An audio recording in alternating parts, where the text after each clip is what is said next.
सदाशिवसमारंभां शंकराचार्यमध्यमाम् अस्मदाचार्यपर्यन्तां वन्दे गुरुपरम्पराम्। ओम पार्थाय प्रतिबोधितां भगवता नारायणेन स्वयं व्यासेन ग्रथितां पुराणमुनिना मध्ये महाभारतम् अद्वैतामृतवर्षिणीं भगवतीम् अष्टादशाध्यायिनीम् अम्ब त्वाम् अनुसन्दधामि भगवद्गीते भवद्वेषिणीम्। खरं जर पाहिलं तर मला असं वाटायला लागलंय की आज या प्रवचनाची काहीच गरज नव्हती। त्याचं कारण असं आहे की या प्रवचनाच्या अगोदर जो कार्यक्रम झाला त्या कार्यक्रमामध्ये दृश्यही होतं, श्राव्यही होतं, काव्यही होतं। असं म्हणतात की एक चित्र जे आहे ते 1000 शब्दांच्या बरोबरीच असतं, म्हणजे a picture is more than 1000 words असं म्हणतात। तर व्हिडिओच्या माध्यमातून, चित्रांच्या माध्यमातून, संगीताच्या माध्यमातून, काव्याच्या माध्यमातून, निरूपणाच्या माध्यमातून खरोखर जे आहे आकंठ आमरस आणि पोळी जेवल्यासारखं झालेलं आहे। आमरस आणि पुरणाची पोळी हे कॉम्बिनेशन आमच्याकडे फार फेमस आहे। तुमच्याकडे आहे की नाही माहीत नाही, पण आमरस आणि पुरणाची पोळी हे कॉम्बिनेशन आहे। आणि ते आकंठ जेवल्यानंतर पुन्हा काहीतरी खा म्हणजे मग मनुष्य नको म्हणतो। तशी अवस्था तुमची झाली आहे असं मी गृहीत धरून चालतो। पण एक आहे बरं का, या ठिकाणी मोठे मोठे डॉक्टर आहेत, मोठे मोठे डॉक्टर बसले, म्हणून काय एवढं सगळं गळ्यापर्यंत जेवल्यानंतर ते पचण्यासाठी म्हणून आलं आणि लिंबू खावं असं आयुर्वेदामध्ये सांगितलेलं आहे। आलं आणि लिंबू हे खावं। आकंठ पुरणपोळी आमरस वगैरे खाल्ल्यानंतर ते पचावं म्हणून आलं खावं आणि लिंबू खावं। आलं हे अत्यंत तिखट, लिंबू हे अत्यंत आंबट, त्याच्यामध्ये गोडवा काहीच नाही। आता जे प्रवचन होणार आहे ते आल्यासारखं आहे, लिंबासारखं आहे। आता आजचं हे प्रवचन, आता ह्या प्रवचनाचा जो विषय आहे तो मी निवडलेला नव्हे। ठाणेकर लोक अत्यंत चतुर, तुमच्यापैकी कोणीतरी हा विषय सुचवलेला आहे। मला व्हॉट्सॲपवर मेसेज आला की महाराज हा विषय चालेल का। आता चालेल का म्हणल्यानंतर मी नाही म्हणालो तर काय होतंय, मला ह्या विषयावर बोलता येत नाही असं माझी बेइज्जती होती। हो म्हणालो तर बोलायची पंचायत, असं आहे। ते असं म्हणतात की एकाने विचारलं, एका माणसाला प्रश्न विचारला, काय रे तुझ्या बायकोनी तुला मारायचं सोडून दिलं का, असं विचारलं। काय उत्तर द्यावं, मारायचं सोडलं का असं प्रश्न विचारला। त्याचं होतं हो म्हणाला तर याच्या आधी मारत होती म्हणल्यासारखं, नाही म्हणाला अजूनही मारती म्हणल्यासारखं। अशी पंचायत माझी झाली। मला देव भेटेल का हा प्रश्न व्हॉट्सॲपवर मला आला, ह्या विषयावर महाराज आपण बोलाल का। आता मी काय म्हणावं सांगा। 1000च्या वर प्रवचनं झाली, अमुक महाराज तमुक महाराज वेदांत सरळ करून सांगतात, सोपं करून सांगतात, आणि मला देव भेटेल का याच्यावर बोलता येत नाही। हो म्हणालो बोला, अशी पंचायत करून टाकली ठाणेकरांनी। तरी सुद्धा प्रभूंच्या कृपेने जेवढं सुचेल, जेवढं कळेल, यथामती जे काही ह्या विषयावर कळेल ते तुमच्यापर्यंत पोहोचवण्याचा प्रयत्न करीत आहे। आता आजचा विषय काय आहे, मला देव भेटेल का असा विषय। आता ह्या प्रश्नाचे दोन अर्थ आहेत। दोन अर्थ कसे, एक असा आहे मला देव भेटेल का, ह्याच्यामध्ये मला ह्या शब्दावर एम्फेसिस आहे। मला भेटेल का, तुकारामांना भेटला, ज्ञानेश्वरांना भेटला, एकनाथांना भेटला, माणिकप्रभूंना भेटला, नानकांना भेटला, कबीराला भेटला, मला भेटेल का, मलावर एम्फेसिस आहे। आणि दुसरा जो अर्थ आहे तो मला देव भेटेल का ह्याच्यामध्ये देव आहे की नाही, असला तर तो भेटेल का, अशा प्रकारचा अर्थ. कळालं, समजलं? दोन अर्थ आहे. आपण काय करूया, आजच्या या विषयाला दोन भागामध्ये वाटून टाकू. पहिले मला देव भेटेल का, मला देव भेटेल का ह्या विषयावर बोलूया, आणि नंतर देव खरोखर आहे का, असला तर तो भेटतो का, तो कसा भेटतो, कशा प्रकारे भेटतो, आणि तो भेटणार आहे का, या विषयावर आपण पुढे चर्चा करूया. उत्तरार्धामध्ये ह्याच्यावर चर्चा करूया. आता आपण पुराणामध्ये पाहतो, संतांच्या चरित्रामध्ये पाहतो, संत वाङ्मयामध्ये पाहतो की या सगळ्या लोकांना देव भेटला. नाथांच्या घरी काय करत होता देव? पाणी भरत होता. त्या जनाबाईला दळण्यासाठी मदत करत होता. जनाबाईला तिला दळण्यासाठी मदत करायचा. ठीक आहे, तुकोबारायांना भेटला, ज्ञानेश्वर माऊलीला भेटला. आता मला भेटेल का?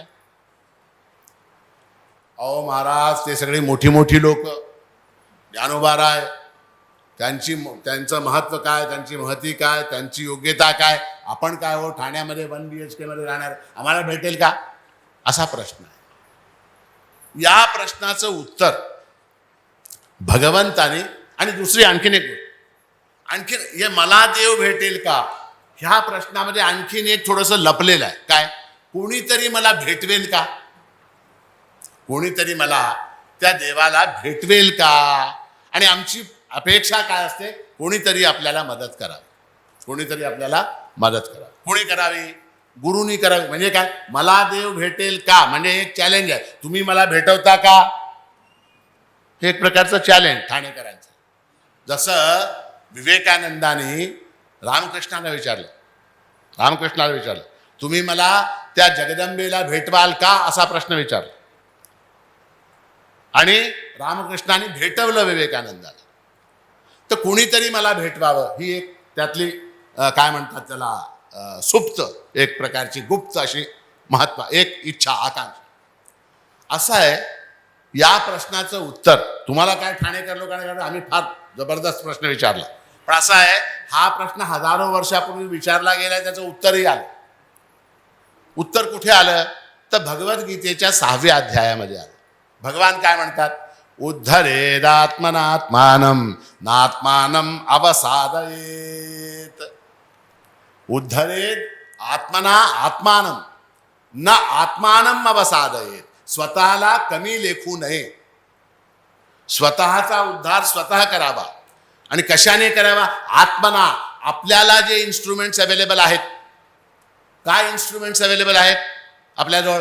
मन आहे, बुद्धी आहे, डोळे आहेत, कान आहेत, नाक आहे, ही 5 ज्ञानेंद्रिय आहेत, मन बुद्धी चित्त अहंकार वगैरे, अंतःकरण आहे. यांच्याद्वारे आत्मना उद्धरेत म्हणजे काय? उद्धार करून घ्यावं. दुसरा कोणीही तुम्हाला मदत करणार नाही, असं श्रीकृष्णाने अर्जुनाला सांगून टाकलं. आणि खरोखर कोणी कोणाला मदत करत नाही हो, खरी गोष्ट आहे. तुम्हाला सायकल चालवता येते का? सायकल हो म्हणायचं. हां, माझ्या प्रवचनामधली कंडिशन एक आहे, हो म्हणायचं. तुम्हाला कळो न कळो हो म्हणायचं. सायकल चालवता येते का? आता ज्यांनी तुम्हाला सायकल चालवायला शिकवलं, तुमचा मामा, मोठा भाऊ, बहुतेक हीच मंडळी शिकवतात. मामा शिकवतो, किंवा मोठा भाऊ शिकवतो, किंवा काका शिकवतो, किंवा बाप कधी शिकवत नाही, हे लोक शिकवतात. ठीक आहे. आता ते सायकल चालवायला जे लोक शिकवतात ते काय करतात? तू बैस पुढे, बैस, तू चल पुढे, चल पायडल मार, चल तू हँडल धर, चल पुढे चल, मी धरलो म्हणतात. आणि धरतात का खरोखर? एक 5 पावलं धरतात, त्यानंतर सोडून टाक. बरोबर आहे की नाही? त्याचप्रमाणे त्यात पोहणी शिकवणार, स्विमिंग शिकवणार. पुन्हा तेच मामा, काका, मोठा भाऊ, मित्र हे लोक शिकवतात. कसं शिकवतात पोहायला? पोटाखाली हात देतात, पाण्यामध्ये घेऊन जाऊन त्या बिचाऱ्याला पोटाखाली हात देतात. हा मार, हात मार, पाय मार, हात मार, पाय मार करतात.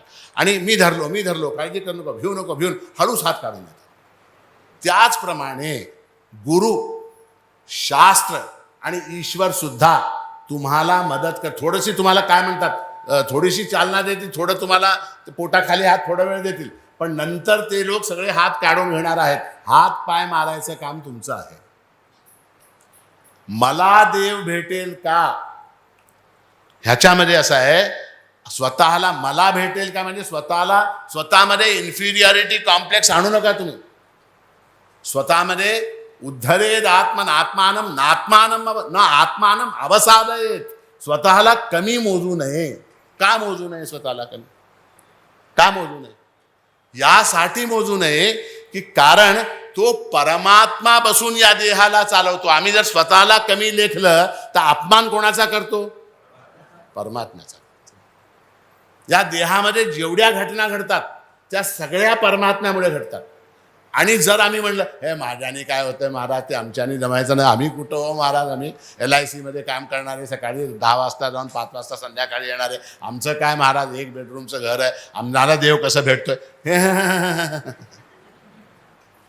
1 बेडरूमचं घर असेल पण हे जे घर आहे हे परमेश्वराचं घर आहे.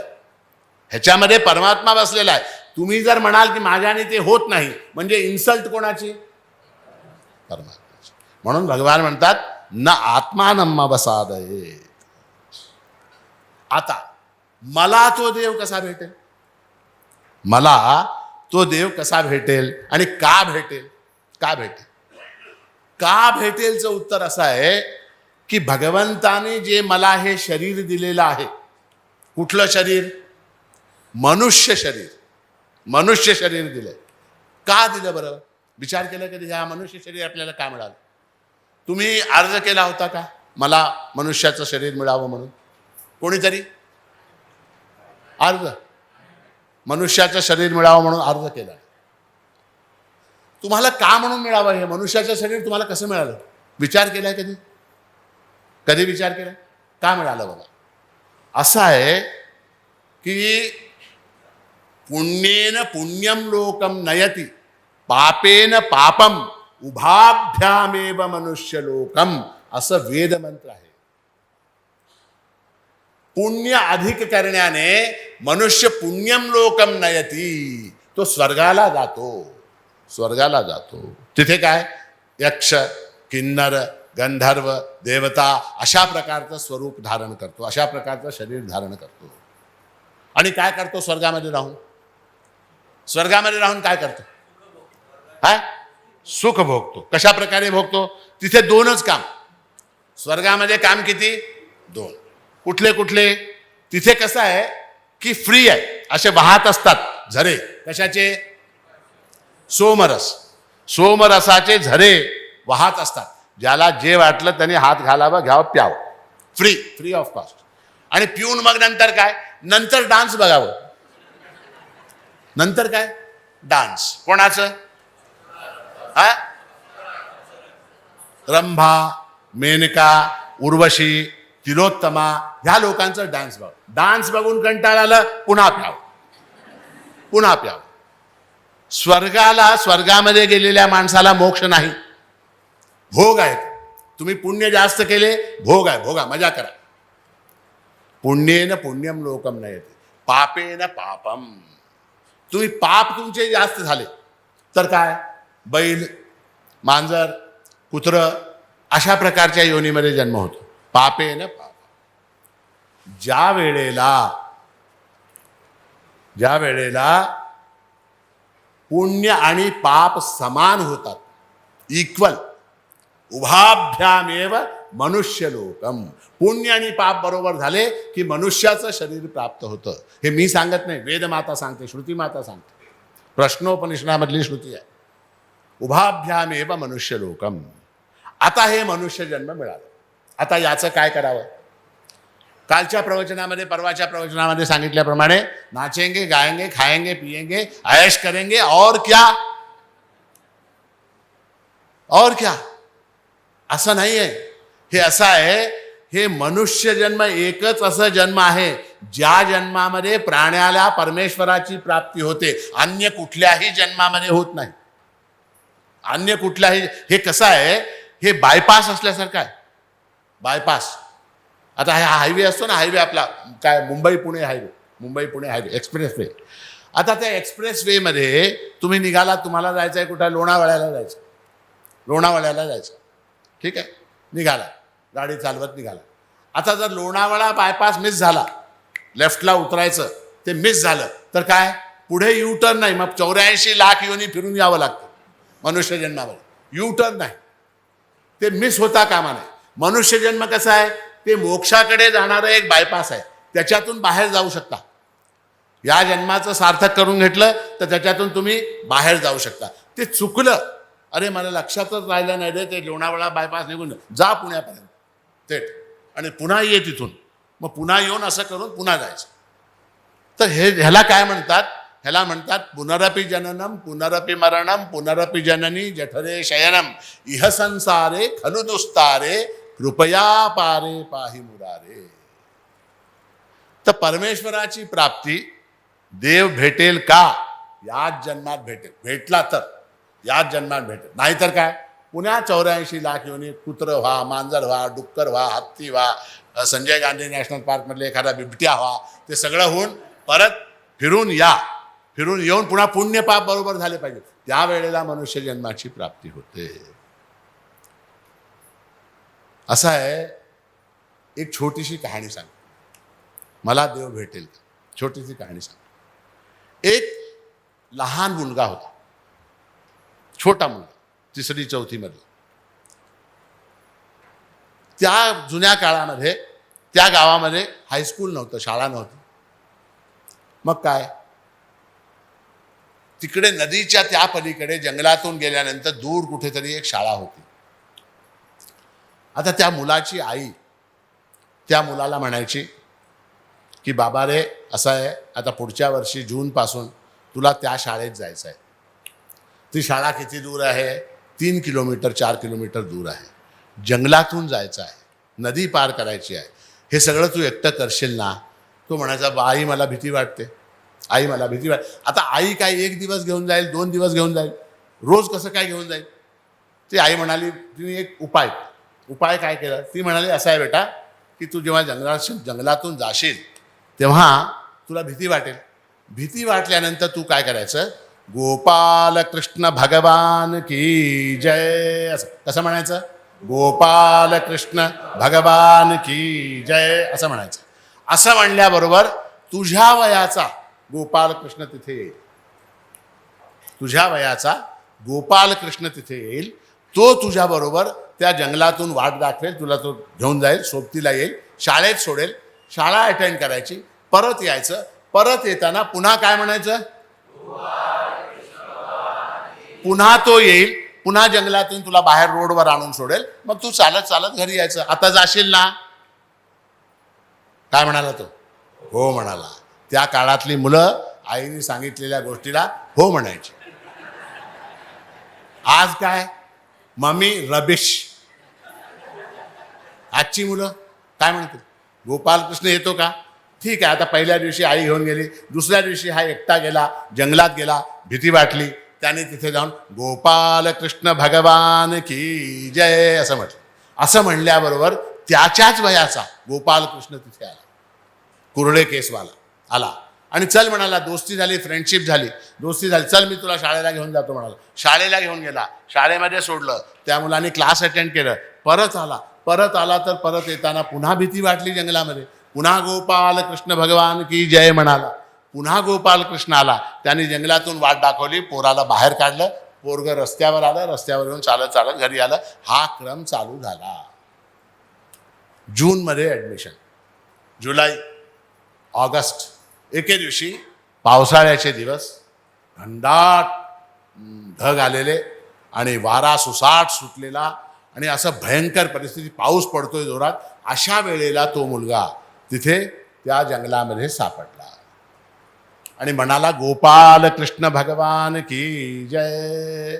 गोपाल कृष्ण आला नाही, गोपाल कृष्ण आला नाही. आता हा घाबरत काय करतोय, काय घाबरत, गोपाल कृष्ण आला नाही, गोपाल कृष्ण आला नाही, गोपाल कृष्ण असं म्हणतच शाळेला गेला, शाळा अटेंड केली. तोपर्यंत पाऊस थांबला होता, वारा थांबला होता, चक्क ऊन पडलं होतं. मग संध्याकाळी 4 वाजता शाळा सुटली, परत आला, परत जंगलामध्ये येऊन म्हणला, आता ह्याची खबर घेतो. कोणाची, त्या गोपाल कृष्णाची. हां, ज्या वेळेला मी संकटामध्ये होतो तेव्हा तो आला नाही, त्याचा उपयोग काय, अ friend in need is a friend in deed. ठीक आहे म्हणाला, आता त्याची खबर घेतो म्हणाला. गेला. गोपाल कृष्ण भगवान की जय. गोपाल कृष्ण प्रगट झाला, आला. हाय म्हणाला गोपाल कृष्ण. हाय. हा, दुपारी सकाळी पाऊस पडत होता, वारा सुटला होता, तुफान आला होता, आणि अशा परिस्थितीमध्ये मला तू एकट्याला सोडलं आणि आला नाहीस, आता आलास तू. गोपालकृष्ण म्हणाले, मी आलो होतो. अरे कुठं आला होता? मी घाबरत घाबरत गोपालकृष्ण आला नाही, गोपालकृष्ण आला नाही म्हणून मी शाळेला गेलो. तू कुठं आला होता? नाही म्हणले, मी आलो होतो म्हणाले. गोपालकृष्ण काय म्हणाले? मी आलो होतो. आता दोघांचं भांडण. आता ते भांडण निस्तरावं कसं? गोपालकृष्ण आला होता की नाही हे कसं पत्ता काढावं? तर तो मुलगा चतुर होता.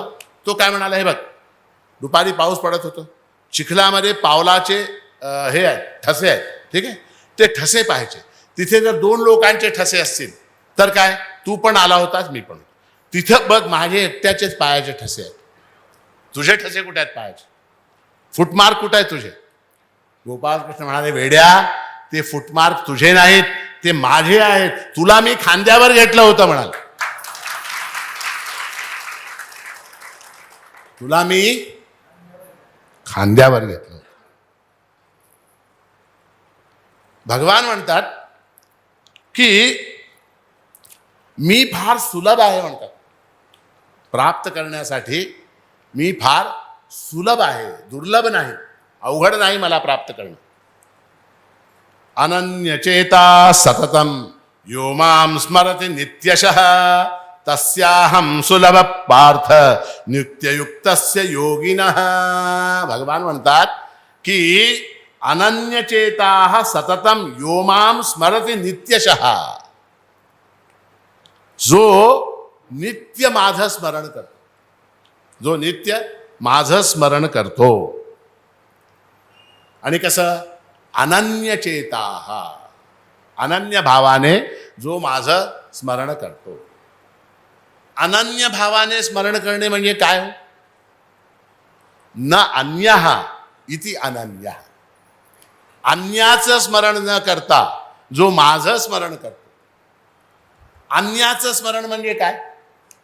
अन्याचं स्मरण, हा, जे परमेश्वरापासून भिन्न आहे, जे परमेश्वरापासून भिन्न आहे त्याचं स्मरण हे अन्याचं स्मरण झालं. परमेश्वरापासून भिन्न काय आहे? परमेश्वरापासून भिन्न हे सगळं संसार आहे. हे सगळं संसार आहे, त्याचं स्मरण करतो. बरं, असं होऊ शकतंय का मी संसाराचंही स्मरण करतो आणि परमेश्वराचंही स्मरण करतो? चालेल का? याला शास्त्रामध्ये शब्द आहे व्यभिचार. व्यभिचार असा शब्द आहे, व्यभिचार. व्यभिचार म्हणजे काय? साध्या सोप्या भाषेमध्ये सांगायचं म्हणजे मी बायकोलाही प्रेम करतो आणि बाहेर एका गर्लफ्रेंड बरोबरही प्रेम करतो. त्याला काय म्हणतात? व्यभिचार. व्यभिचार नैतिकदृष्ट्या योग्य नव्हे, सामाजिकदृष्ट्या योग्य नव्हे, धार्मिकदृष्ट्या योग्य नव्हे, कुठल्याही दृष्टीने योग्य नाही. त्याला व्यभिचार म्हणतात. तर भगवान इथे म्हणतात अनन्यचेता सततम, सततम यो मां स्मरति नित्यशः. अहो काय अवघड कंडिशन घातली. सततम, सततम म्हणजे काय? सतत जो माझं स्मरण करतो. सतत स्मरण करणं शक्य आहे का? महाराज काहीतरी फांट्या मारू नका. सतत शक्य आहे का? हा, आम्हाला आंघोळ करायची आहे, आम्हाला ऑफिसला जायचं आहे, आम्हाला गाडी चालवायची आहे, आम्हाला ऑफिसमध्ये काम आहे, ते हिशोब बघायचा आहे, अकाउंट बघायचं आहे, रिटर्न्स फाईल करायचे आहेत, आमकं करायचं आहे, वकिलाला भेटायचं आहे, टी व्ही बघायचा आहे, बायकोबरोबर शॉपिंगला जायचं आहे, मॉलला जायचं आहे, मुलांना खेळवायचं आहे, एवढ्या सगळ्या गोष्टी करायच्या. त्याच्यामध्ये सततम तुमचं स्मरण कुठून करू? सततम शब्दाचा अर्थ लक्षात घ्या. मी म्हणून सांगतो आणि हे फुकट सांगतो. सतत शब्दाचा अर्थ असा कंटिन्युअस. तुम्ही जर 10 मिनिट परमेश्वराचं स्मरण करत असाल तर ते 10 मिनिट सतत झालं पाहिजे. मध्ये मग हॅलो, हां हां, बर ठीक आहे, मी जप करतोय, नंतर बोलतो. सतत झालं का? सतत झालं का? नाही. सतत म्हणजे तुम्ही 5च मिनिट करा, 5 मिनिट परमेश्वराचं स्मरण करा, पण ते सतत झालं पाहिजे. आणि काय? यो माम स्मरती नित्यशः. नित्य केलं पाहिजे. नित्य. नित्य म्हणजे काय? रोज. आज काय संडे आहे, आज जमत नाही, आज मित्रांबरोबर जायचं आहे पार्टीला.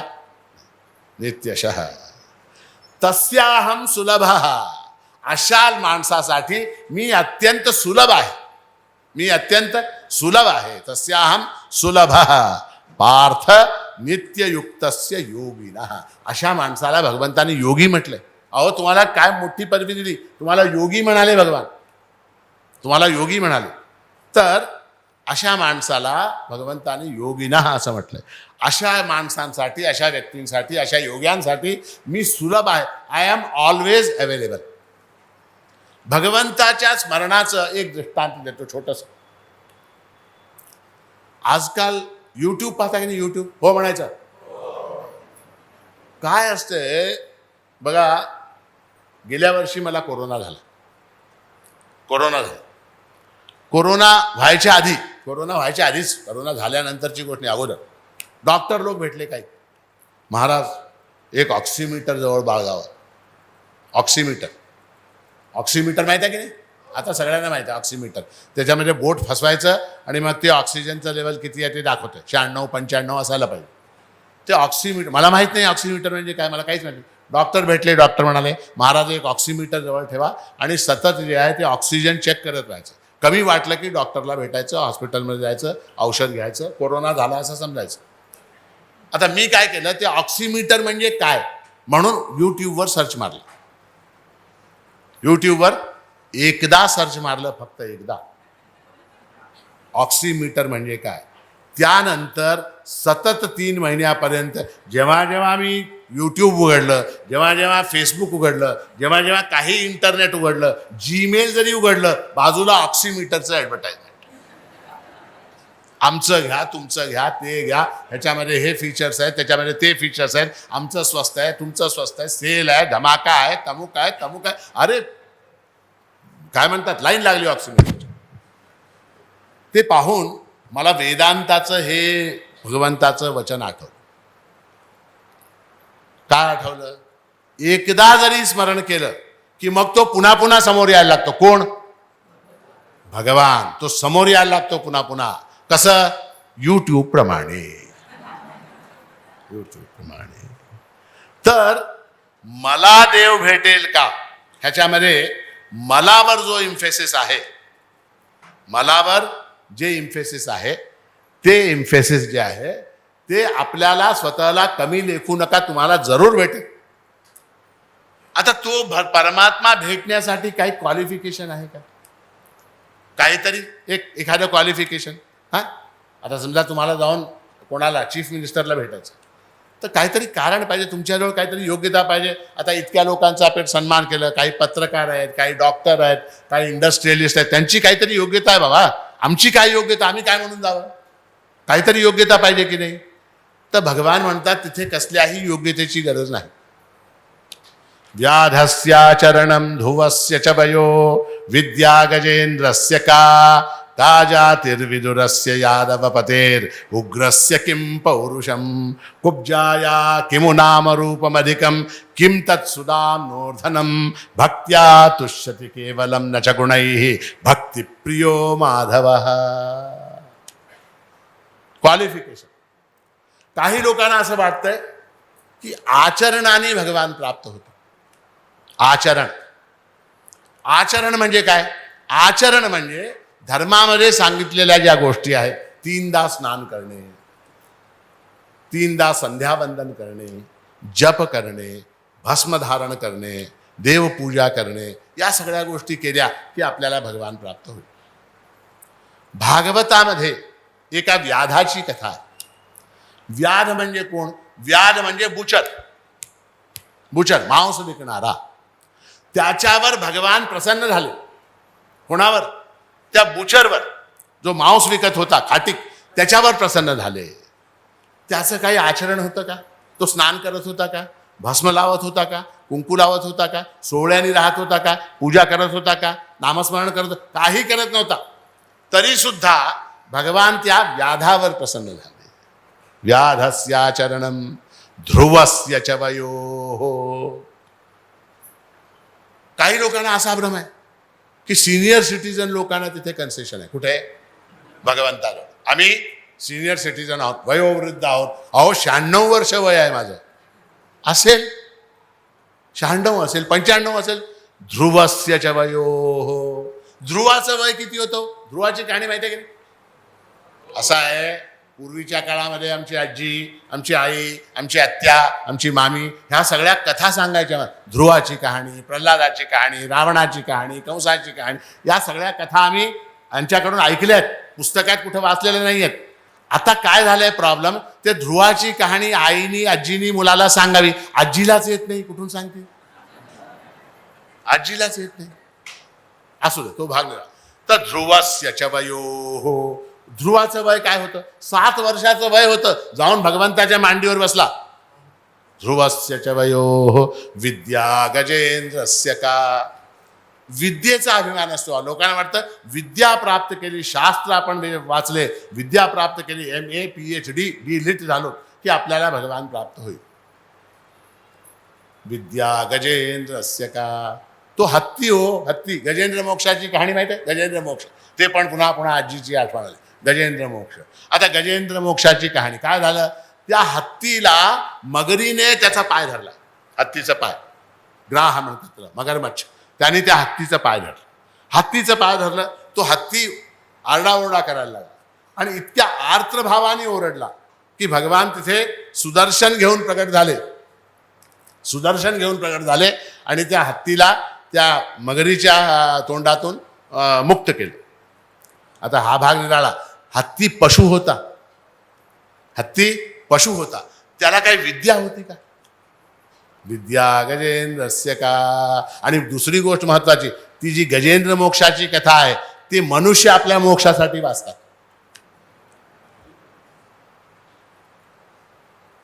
किती विडंबना आहे बघा. मोक्षासाठी जर कुठलं ग्रंथ वाचावं तर गजेंद्र मोक्ष वाचावं. आता गजेंद्र मोक्ष हे कोणाच्या मोक्षाची कथा आहे? हत्तीच्या मोक्षाची कथा आहे. असो, तर काय झालं? विद्या गजेंद्रस्य का. आता काही लोकांना काय, आपल्या जातीचा फार अभिमान असतो. जाती म्हणल्यानंतर कसं एकदम प्रसन्न वाटायला लागतं. सगळं राजकारण जातीचं राजकारण आहे. आम्ही अमुक जातीचे, अमुक तमुक जातीचे, आम्हाला तिथं रिझर्वेशन, आम्हाला इथं रिझर्वेशन, आम्ही ब्राह्मण, आम्ही क्षत्रिय, आम्ही तमुक, आम्ही अमुक. जातीचा अभिमान. का जातीर्विदुरस्य. विदुरावर भगवान प्रसन्न झाले हो. त्या विदुराची कुठली जात? विदुराची कुठलीही जात नाही. का नाही? तर तो दासीचा मुलगा होता. दासीचा मुलगा होता. त्याला कुठली जात नाही विदुराला. का जातीर्विदुरस्य. भगवान इतके प्रसन्न झाले विदुरावर की ते संधी करवायला गेले. कुठे कुठे गेले? कुठे गेले? हस्तिनापूरला गेले संधी करवण्यासाठी. कोणामध्ये संधी? कौरव आणि पांडवांमध्ये संधी करवण्यासाठी गेले. टॉक्स झाल्या. Talks failed. भगवान काय म्हणाले? कमीत कमी 5 गाव देऊन टाक त्यांना. 5 गाव देऊन टाक. तुझं तू सगळं राज्य ठेवून घे, 5 गाव त्यांना देऊन टाक. दुर्योधन म्हणाला सुईच्या अग्रावर येईल इतकी माती सुद्धा देणार नाही म्हणाला. टॉक्स फेल झाले. भगवान उठून निघाले सभेमधून. दुर्योधन म्हणा टॉक्स फेल झाले तरी काय झालं? बँक्वेट अरेंज केलेलं आहे आम्ही. होतं ना इंडिया पाकिस्तान टॉक्स फेल. पण फेल झाल्यावर सुद्धा रात्री बँक्वेट होतो, डिनर होतो. त्याला काही अडकाटी नाही, ते प्रोटोकॉलचा भाग आहे. दुर्योधन म्हणाला आमच्या बँक्वेट अरेंज केले, असं कसं जेवून जा म्हणा. भगवान काय म्हणाले? काय म्हणाले माहिती आहे? मी पाप्याच्या घरचं अन्न खात नाही असं म्हणाले. पाप्याच्या घरचं अन्न मी खात नाही. मग कुठं जाल? आता त्या काळामध्ये त्या हस्तिनापूरमध्ये एकही हॉटेल नाही. एकही हॉटेल नाही. इडली वडा ते असतं ना, काय म्हणतात त्याला, ते साऊथ इंडियन उडपी, ते पण नाही. पाणीपुरीची एक बंडी नाही हस्तिनापूरमध्ये. जावं कुठे? भगवान म्हणाले मी विदुराच्या घरी जातो. विदुराच्या घरी गेले. विदुराच्या घरी गेल्यानंतर त्या विदुराच्या बायकोने इतका आनंद झाला तिला की तिने इतकं भरभरून आलं, आनंद झाला. आता भगवान म्हणाले मला भूक लागलं, टॉक्स करून आलं, मला भूक लागलं, आता काय खायला काहीतरी दे. ते केळी होत्या, केळी, बनाना, केळी होत्या.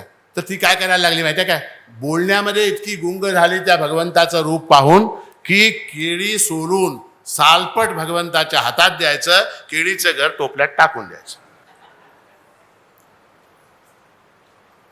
आणि भगवान ती साल, केळीची सालं त्यांनी खाल्ली. का जातीर विदुरस्य, विदुराची जात कोणती? का जातीर विदुरस्य यादवपतेर उग्रस्य किम पौरुषम. यादवांचा राजा, त्याला भगवंतांनी सिंहासनावर बसवलं, राज्याभिषेक केलं, त्याचं काय पौरुष होतं, तो का पुरुष होता, तो त्याच्यामध्ये पुरुषत्वच नव्हतं, का पुरुष होता, त्याला राजा केलं, त्याच्यावर प्रसन्न झाले. उग्रस्य किम पौरुषम. कुब्जाया किमु नाम रूपमधिकम. कुब्जा नाव ऐकलं, कुब्जा. कुब्जा म्हणजे कंसाची दासी होती, कंसाची दासी. आणि ती कशी होती, तिचं रूप कसं होतं, 8 ठिकाणाहून वाकडी होती. डोळे वाकडे, शरीर वाकडं, फिगर तिचं वाकडं, तोंड वाकडं, सगळं काही वाकडं, अशा रूपाची होती, म्हणजे कुरूप अशी होती. पण तिचं कसं होतं, तिचं भगवंताबरोबर अफेअर होता. अफेअर, मुद्दाम शब्द वापरतो अफेअर म्हणून. भगवंतावर तिचं प्रेम होतं. आणि तिचं प्रेम असल्यामुळे ह्यांचंही तिच्यावर प्रेम होतं. कोणावर? कुब्जेवर. कुब्जेवर प्रेम होतं. कुब्जा यांची गर्लफ्रेंड. ठीक आहे. त्या काही लोकांना काय असतंय की बाबा रूप असावं, रूप असलं म्हणजे भगवान आपल्यावर प्रसन्न होतील. तर रूपाला कवडी मोलाची किंमत नाही.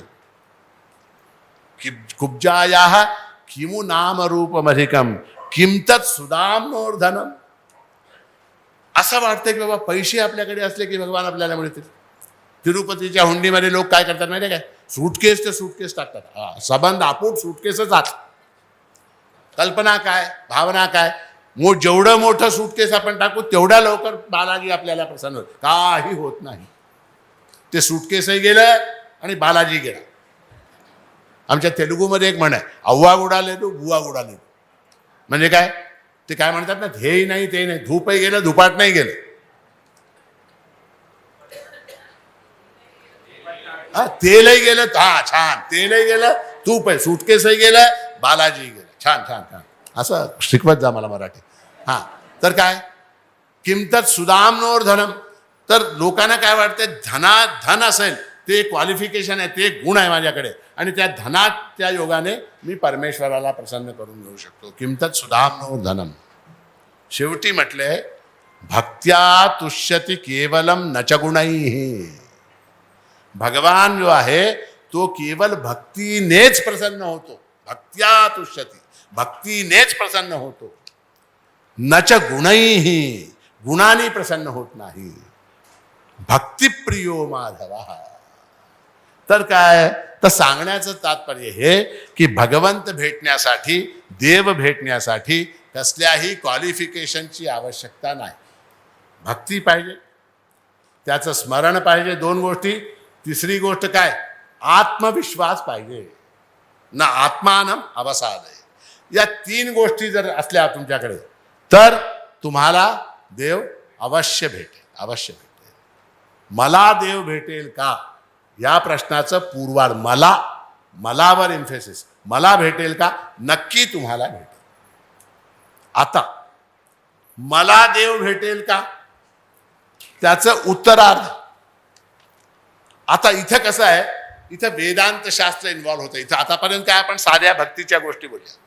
आता इथून पुढे थोडासा विषय कठीण होत जाणार आहे. बुद्धिमान लोक आहेत त्यांना कळेल. तुम्हाला समजलं की नाही मला नंतर सांगा. मला देव भेटेल का. आता प्रश्न काय आहे, देव म्हणजे कोण, देव म्हणजे कोण. असं आहे, आपल्याकडे म्हणतात 33 कोटी देव आहेत, त्यातला कुठला देव भेटेल. आपल्या हिंदू धर्मावर एक फार मोठा आक्षेप सगळे लोक घेतात. तुम्हाला माहीत राहावं म्हणून सांगतो. कोणी जर म्हणलं असं, तुम्हाला जर प्रश्न टाकला तुमच्यासमोर, तुम्हाला उत्तर देता आलं पाहिजे. तुमच्याकडे काय हो 33 कोटी देव आहेत. 33 कोटी देव. कोटी शब्दाचा अर्थ काय? कोटी शब्दाचा अर्थ आहे प्रकार. कोटी म्हणजे प्रकार. आमच्याकडे परमात्मा एक आहे, देव 33 प्रकारचे आहेत. परमात्मा ईश्वर एक आहे, देव 33 प्रकारचे आहेत. कोण 33 प्रकारचे देव? 8 वसु, 11 रुद्र, 12 आदित्य. किती झाले? 8 आणि 11 किती झाले? 19. आणि 12 आदित्य किती झाले? 31.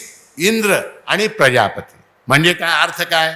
एक चीफ मिनिस्टर किंवा एक गव्हर्नर किंवा एक राष्ट्रपती आणि 33 मंत्री, 33 मिनिस्टर्स आहेत, वेगवेगळे डिपार्टमेंट आहेत त्यांच्याकडे. यमानी काय करावं? यमानी डिपार्टमेंट ऑफ डेथ बघावं. डिपार्टमेंट ऑफ डेथ ते बघावं. प्रजापतींनी काय करावं? डिपार्टमेंट ऑफ बर्थ बघावं. अश्विनी कुमारांनी काय करावं? डिपार्टमेंट ऑफ हेल्थ बघावं. असे पोर्टफोलिओज वाटून दिलेले आहेत. फार डेमोक्रेटिक धर्म आहे आपलं, फारच डेमोक्रेटिक आहे. तर देव म्हणजे कोण? मला असं वाटतंय की ज्यांनी हा विषय सुचवला त्यांच्या अर्थाने देव म्हणजे परमात्मा ईश्वर असाच अर्थ. हे 33 कोटीपैकी 33 पैकी नव्हे, देव. आता देव म्हणजे कोण? आता असं आहे, देव आहे की नाही? काही लोकांचं म्हणणं असं आहे की देव म्हणायची वस्तूच नाही, परमात्मा नाही. Where is God? मी परवा बोललो, मला वाटतं या विषयावर. Where is God? जेव्हा व्हेअर इज गॉड म्हणतात त्यावेळेला व्हेअर इज असं जर म्हणाले तर काय? परमात्मा आहे असं ते स्वीकार करतात. कारण काय? Where is my car, where is my wife, where is my book, where is my pen. याचा अर्थ काय? पेन आहे, वाईफ आहे, कार आहे, हाऊस आहे, या सगळ्या गोष्टी आहेत, त्या कुठे आहेत सापडत नाही. ठीक आहे. ज्या वेळेला निरीश्वरवादी लोक असं म्हणतात की व्हेअर इज गॉड, त्यावेळेला ते स्वतः हे स्वीकार करतात की परमात्मा कुठेतरी आहे, तो दिसत नाही आहे, ते कुठे आहे म्हणून विचारतात. ठीक आहे. हे परवा मी सांगितलंय. आणि गॉड इज नो व्हेअर असं म्हणतात. God is nowhere, God is nowhere असं जे म्हणतात ते अगदी बरोबर म्हणतात. त्यांचं व्याकरण थोडं कच्चं असल्यामुळे शब्दाची स्पेसिंग कशी करावी त्यांना कळत नाही. गॉड इज नाऊ, तो डब्ल्यू इकडे सरकवायचा, नोच्या पुढे डब्ल्यू लावायचा. God is now and here. परमात्मा या ठिकाणी आहे आणि या क्षणी आहे, या क्षणी आहे. आता देव भेटेल का म्हणजे काय? तर देवाची डेफिनेशन फिक्स झाली पाहिजे. देव म्हणजे कोण? देव म्हणजे कोण हे ठरलं पाहिजे. नास्तिकाला जर आपण विचारलं देवाची डेफिनेशन सांग, तो सांगू शकणार नाही. का सांगू शकणार नाही? का सांगू शकणार नाही? तो त्याचं अस्तित्व स्वीकार करत नाही, तो त्याला डिफाईन कसं करेल? जो नास्तिक त्या परमेश्वराचं अस्तित्व स्वीकार करत नाही, तो त्याला डिफाईन करू शकतो का? तर करू शकत नाही. मग काय जिम्मेदारी काय आमच्यावर आली? आम्ही ठरवायचं की देव म्हणजे काय. त्याबद्दल आमच्याजवळ तर्कशास्त्रामध्ये एक वाक्य आहे, लक्षण प्रमाणाभ्याम वस्तुसिद्धी. कुठल्याही वस्तूला सिद्ध करायचं असेल तर त्याचं लक्षण आणि त्याचं प्रमाण, दोन गोष्टी द्यावे लागतात, तरच वस्तू सिद्ध होते. आता एक उदाहरण देतो. लक्षण प्रमाणाभ्याम वस्तुसिद्धी, ह्याचं उदाहरण काय? तर ह्याचं उदाहरण असं आहे की तुम्ही एका माणसाला सांगितलं काय, उद्या सकाळी सिद्धेश्वर एक्सप्रेसने ठाणे रेल्वे स्टेशनवर माणिकनगरचे महाराज येणार आहेत, त्यांना रिसीव्ह करून घेऊन ये असं म्हणाला. काय? उद्या सकाळी सिद्धेश्वर एक्सप्रेसने ठाणे रेल्वे स्टेशनवर माणिकनगरचे महाराज येणार आहेत, त्यांना बोलावून घेऊन ये. ठीक आहे. तो ठाण्याचा मनुष्य शहाणा असेल तर काय करेल? तो म्हणेल मी त्यांना ओळखत नाही, मी त्यांना ओळखत नाही. मग तुम्ही काय करावं लागेल? तुम्ही त्या महाराजाची लक्षणं सांगावी लागेल. काय? काळा आहे, पांढरी दाढी आहे, धोतर नेसतो, पायाला पट्टी आहे, हा, अशा प्रकारचं काहीतरी सांगावं लागेल. हा, जाड आहे, काळा आहे, लठ्ठ आहे, दाढी आहे पांढरी, हा, आणि काय पायाला पट्टी आहे, धोतर नेसतो, अशा प्रकारचा माणूस, हे लक्षण झालं बरं. आता हे तुम्ही एखाद्या आंधळ्या माणसाला सांगितलं, आंधळ्याला सांगितलं, उद्या सकाळी ठाणे स्टेशनवर माणिकनगरचे महाराज येणार आहेत, तो मनुष्य काळा आहे, लठ्ठ आहे, पायाला पट्टी आहे, पांढरी दाढी आहे आणि अशा प्रकारचा मनुष्य, त्याला घेऊन ये. तो काय म्हणेल? त्याच्याकडे लक्षण आहे, त्याच्याकडे लक्षण आहे, डेफिनेशन आहे, प्रमाण नाही, डोळे नाहीत. डोळेवाल्याला सांगितलं जा माणिकनगरचे महाराज घेऊन ये, तो म्हणतो डेफिनेशन सांगा. तर लक्षणही पाहिजे, प्रमाणही पाहिजे. ठीक आहे. आता परमेश्वराचं लक्षण काय?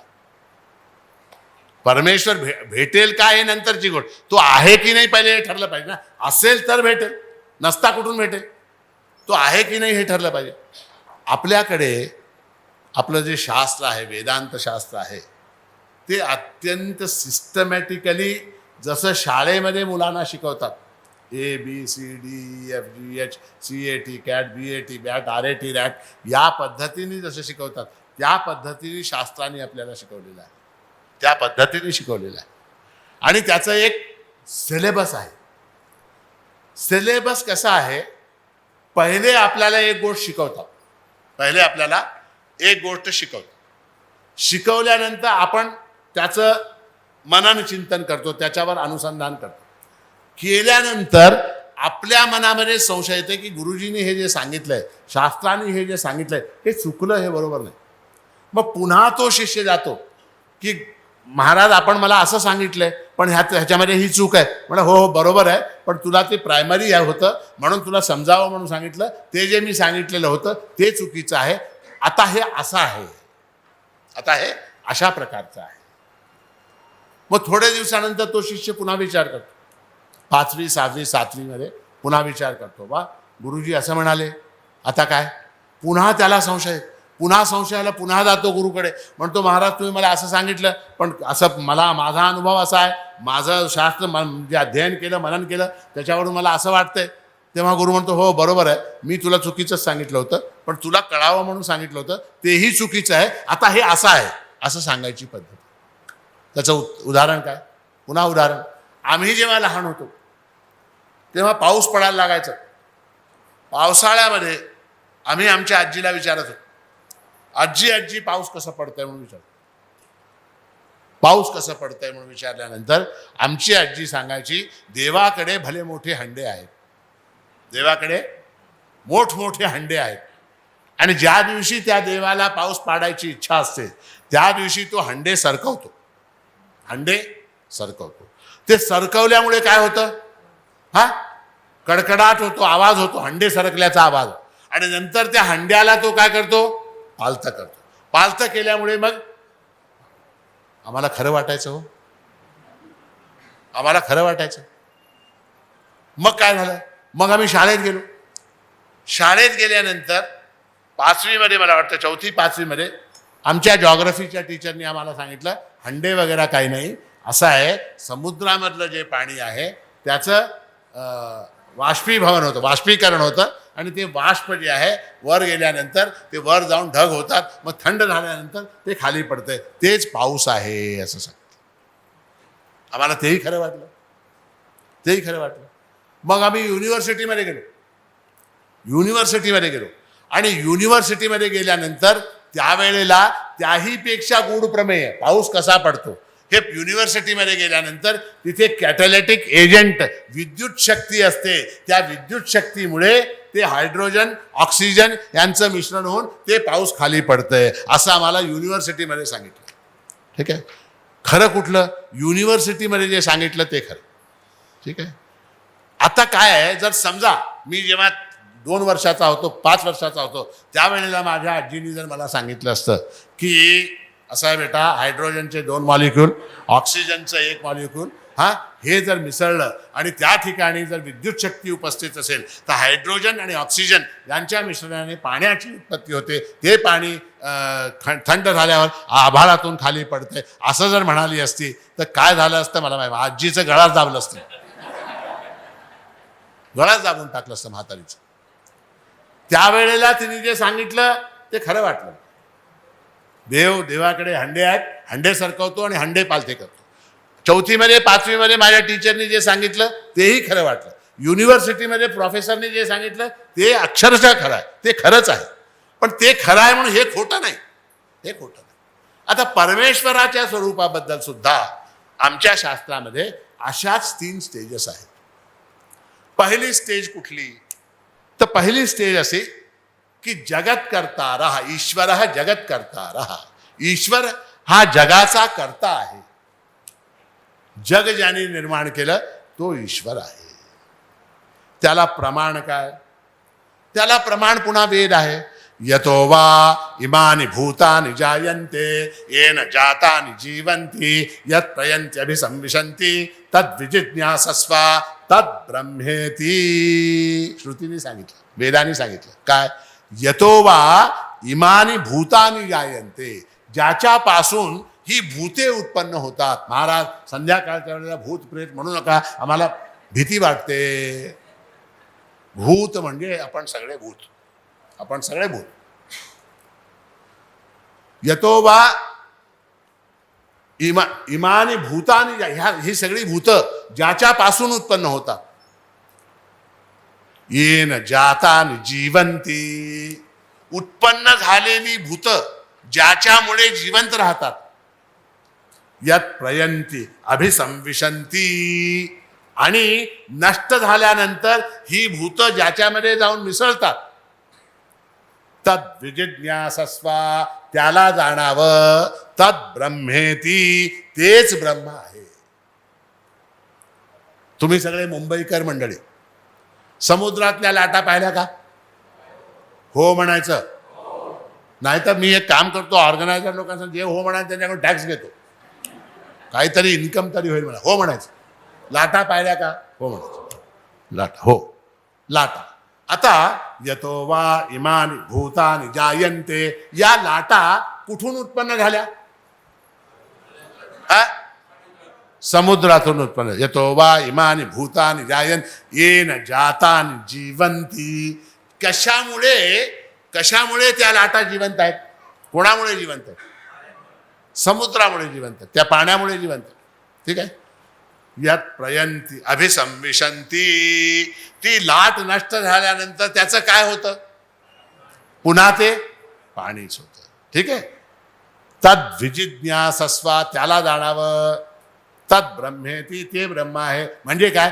हे जगत ज्याच्यापासून उत्पन्न होतं, ज्याच्यामुळे टिकून राहतं, ज्याच्यामध्ये जाऊन लीन होतं, ते ब्रह्म आहे. हे ब्रह्माचं लक्षण आहे. म्हणजे काय झालं?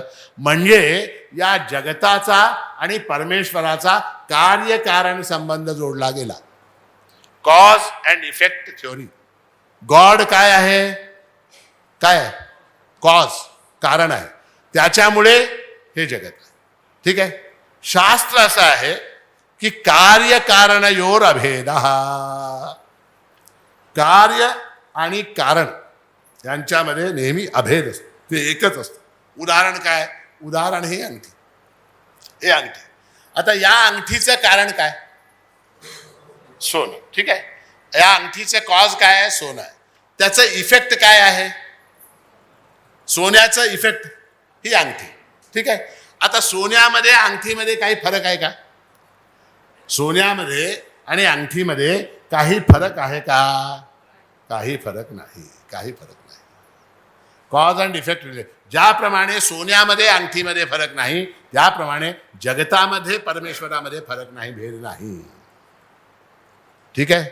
आता हे जे जगत करता रहा ईश्वराचं असं जे स्वरूप आहे, ते जाणण्यासाठी भगवंतानी कर्मयोगाचा उपदेश दिलेला आहे. कर्मयोगाचा उपदेश दिला आहे. कर्मयोग म्हणजे काय? हे जे परमेश्वराचं असं जे स्वरूप आहे, कॉज अँड इफेक्ट रिलेशनशिप आहे, ते आपल्यामध्ये रचावं, पसावं, आपल्याला कळावं आणि बळावं. याच्यासाठी उपाय काय? तर कर्मयोगाचं आचरण करा. कर्मयोग म्हणजे काय?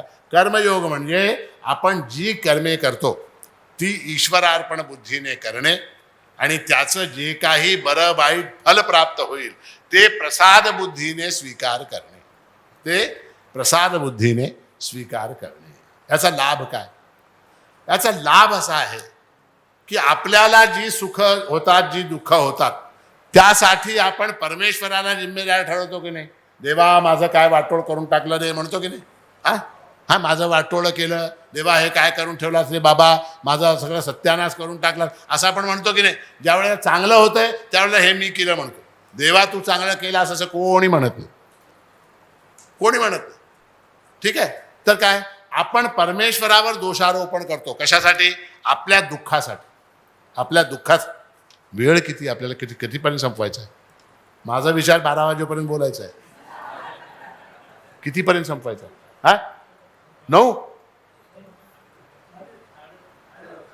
झालं, संपलं? नाही नाही, ठीक आहे, प्रयत्न करू. तर आपण देवावर दोषारोपण करतो. ठीक आहे, आता आपल्याला त्याला भेटायचं आहे, आपल्याला त्याला भेटायचं आहे. ठीक आहे, आता भेटायचं, ज्याला भेटायचं आहे त्याच्याबद्दल मनामध्ये आकस असेल तर आपण त्याला भेटू का? सांगा सांगा सांगा.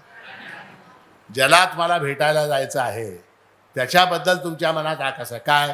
तुमची वाट लावली त्यांनी, तुमची त्यांनी वाट लावली, असं आकस तुमच्या मनात असेल तर तुम्ही त्याला भेटू शकता का? तर भेटू शकता. ठीक आहे, मग काय करावं लागतं? मनामध्ये देवावर कसलंही देवाबद्दल कसलाही आक्रोश नसावा. त्याचं ते कसं करावं? तर जी दुःख मला होतात, जी पीडा मला होते, ते दुःख माझ्या कर्माचं फळ आहे, त्यात परमेश्वराचा काहीही देणं घेणं नाही, असा ठाम विश्वास बसावा लागतो. तरच तुम्ही त्याला भेटू शकता. अन्यथा त्यांनी माझं असं केलंय, माझं वाईट केलंय, मला मॅट्रिकमध्ये फेल करून टाकलं, ज्या मुलीवर माझं प्रेम होतं त्या मुलीचं दुसऱ्याशी लग्न लावून टाकलं, हां मला धंद्यामध्ये लॉस करून टाकलं माझं, यांनी माझी फॅक्टरी बंद करून टाकली, ह्यांनी मला जेलमध्ये टाकलं, ह्यांनी माझ्यावर असं केलं, तसं केलं, ते केलं, हे केलं, आमचं केलं. किती आपल्याकडे कंप्लेंट्स आहेत देवाबद्दल. ते जर कंप्लेंट मनामध्ये असेल तर तुम्ही त्याला भेटू शकत. आणि ते जे झालं दुःख ते स्वतःमुळे झालं असं जर कळालं तर मग काय, मग काही फरक पडत. मी नेहमी द्यायचं उदाहरण देतो बरं का. एकदा काय, तुम्ही समजा एखाद्या पार्टीला चालला, एखाद्या लग्न समारंभाला चालला. ठीक आहे, लग्नाला चाललात आणि लग्नाला चाललात म्हणून काय भारी कपडे, काय म्हणतात त्याला, पैठणी नेसलेली आहे, पैठणी नेसून लग्नाला चालला. आता अशा वेळी नवरा काय म्हणतो, अगं एक कप चहा कर, आपण चहा पिऊन जाऊया. ठीक आहे, बायको चहा करून आणते आणि तुम्ही चहा पित असताना, ठीक आहे, तुमचा मुलगा धावत येतो आणि तुम्हाला धक्का देतो. ते चहा तुमच्या पैठणीवर, तुमच्या सूटवर, तुमच्या काय कुर्ता, कोणचा कुर्ता तो काय म्हणतात त्याला बाबा, डिझायनर नाही, त्याचं काहीतरी नाव आहे हो, मनीष मल्होत्राचा कुर्ता तुमचा, त्याच्यावर चहा सांडला. आता काय, आता त्या पोराला धरायचं एकीकडून बापाने बडवायचं, एकीकडून आईने बडवायचं. का कारट्या, हे मनीष मल्होत्रा आहे, तुला कळत? त्याला काय माहित मनीष मल्होत्रा? ठोकायचं का ठोकायचं? चहा सांडला शर्टवर, कुर्त्यावर, साडीवर. ठीक आहे, एक उदाहरण झालं. दुसरं, तुम्ही पैठणी नेसली, तुम्ही मनीष मल्होत्रा कुर्ता घातला, तुम्ही लग्नाला चाललात, तुम्हाला जायचं आहे, जायच्या अगोदर तुम्ही बायकोला सांगितलं, अगं एक कप चहा कर म्हणाला, बायको चहा करून आणली, तुम्ही पिऊ लागलात, पिताना मोबाईल वाजला, मोबाईल घेण्यासाठी तुम्ही हात असं केलं, तुमच्या हाताने चहा आणला. आता कोणाला मारता? नाही, जाऊ दे, आपण दुसरा घालूया. त्या दुसरा आहे ना, तो कुठला, काय त्याचं नाव, दुसरा नाव, हा मान्यवर. जाऊ दे, हे बरोबर, नाहीतरी मला इथे टाईटच झालं होतं. मी आता हे मान्यवरचं घालून, गपचूप मुकाट्याने बदलता की नाही? हा का? दुसऱ्याने केलं असं जर असेल तर तुम्ही रिॲक्ट करता, स्वतःने केलं हे कळालं गपचूप बसता. तुम्ही जी दुःख भोगता ते तुमच्या कर्मामुळे तुम्ही स्वतः सांडून घेतलेलं आहे अंगावर. त्याच्यात परमेश्वराचं देणं घेणं काही नाही. म्हणून परमेश्वराचा आकाश धरू नका. हे कोण शिकवतं? हे कर्मयोग शिकवतं. आणि कर्मयोगाचा सिद्धांत काय?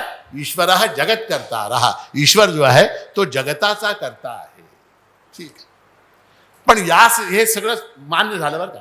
आता काय, आता विचार केला, आपल्याकडे विचार करण्याची सोय, आणि वेदामध्ये जे सांगितलेलं आहे त्याच्यावर ऑब्जेक्शन रेज करायची सुद्धा आम्हाला स्वतंत्रता आहे. एवढं उदार असं आमचं धर्म आहे. आपल्याकडे तसं नाही आहे. We can raise objection at any point of time on anything. आता एक ऑब्जेक्शन आलं काय? ईश्वराने जर जग निर्माण केलं तर हे जग निर्माण करण्याकरता जी सामग्री लागली, काय काय लागलं? सिमेंट आहे, स्टील आहे, ग्लास आहे, ॲल्युमिनियम आहे, लाकूड आहे, कापड आहे, फॅब्रिक आहे. या सगळ्या गोष्टी त्यांनी कुठून आणल्या? ठीक आहे. आता प्रश्न असा, पहिले ही सामग्री होती आणि ईश्वराने ती सगळी सामग्री जुळवून जग तयार केलं, का पहिले ईश्वर होता आणि त्याने नंतर ती सामग्री आणली? कुठून आणली? त्याचं काही उत्तर आहे का? त्याचं काही उत्तर नाही. मग जातो आम्ही पुन्हा शास्त्राकडे जातो, पुन्हा गुरुकडे जातो की बाबा जगत करता हा ईश्वर हा सिद्धांत मला पटत नाही. जगताचा करता ईश्वर आहे हा सिद्धांत मला काही पटत नाही. भगवान गुरु काय म्हणतो? बरोबर आहे, ऑब्जेक्शन सस्टेन्ड, तुझं म्हणणं बरोबर आहे. ईश्वर जगाचा करता नाही, ईश्वर हा जगद्रूप. ईश्वर हा जगाचा करता नसून तोच जगद्रूप आहे. तोच काय आहे? जगद्रूप आहे. आता हे दुसरी जगाचा करता म्हणून जे सिद्धांत सांगितलं होतं ते स्वतः शास्त्रानेच खोटं ठरवलं. आणि आता काय म्हणतात की ईश्वर जो आहे तो जगाचा काय आहे? जगाचा करता नव्हे, तो जगद्रूप आहे. जगद्रूप आहे. मया ततमिदम, भगवंतांनी सुद्धा सांगितलं मी जगद्रूप आहे. मया ततमिदम सर्वम जगदव्यक्त मूर्तिना मत्स्थानी सर्वभूतानि न चाहम तेष्वस्थितः. आणि 7व्या अध्यायामध्ये भगवान म्हणतात, फार सुंदर, बहूनाम जन्मनाम अंते ज्ञानवान माम प्रपद्यते वासुदेव सर्वमिति स महात्मा सुदुर्लभ. वासुदेव सर्वम, हे जे काही आहे ते सगळं वासुदेव स्वरूप आहे, भगवंताचं स्वरूप आहे. वेदानी सुद्धा म्हटलं यच्च किंचित जगत सर्वम दृश्यते श्रूयते पिवा अंतर्बहिश्च तत्सर्वम व्याप्य नारायण स्थितः. यच्च किंचित म्हणजे जगामध्ये जे काही, यत् किंचित जे काही आहे, यच्च किंचित जगत सर्वम, सगळं जग, जगत सर्वम दृश्यते श्रूयते पिवा. जे जग पाहण्यामध्ये येतं आणि जे जग ऐकण्यामध्ये येतं, जे पाहिलं ते सुद्धा परमेश्वराचं स्वरूप, जे ऐकलं ते सुद्धा परमेश्वराचं स्वरूप. अंतर्बहिश्च तत्सर्वम, आत आणि बाहेर. व्याप्य नारायण स्थितः, तो नारायण जो आहे, परमात्मा जो आहे, तो या सगळ्याला व्यापून उरलेला आहे असं वेदाने म्हटलं. म्हणून आपल्याकडे परंपरा आहे, आपल्या धर्मामध्ये आपण सगळ्या वस्तूची पूजा करतो की नाही?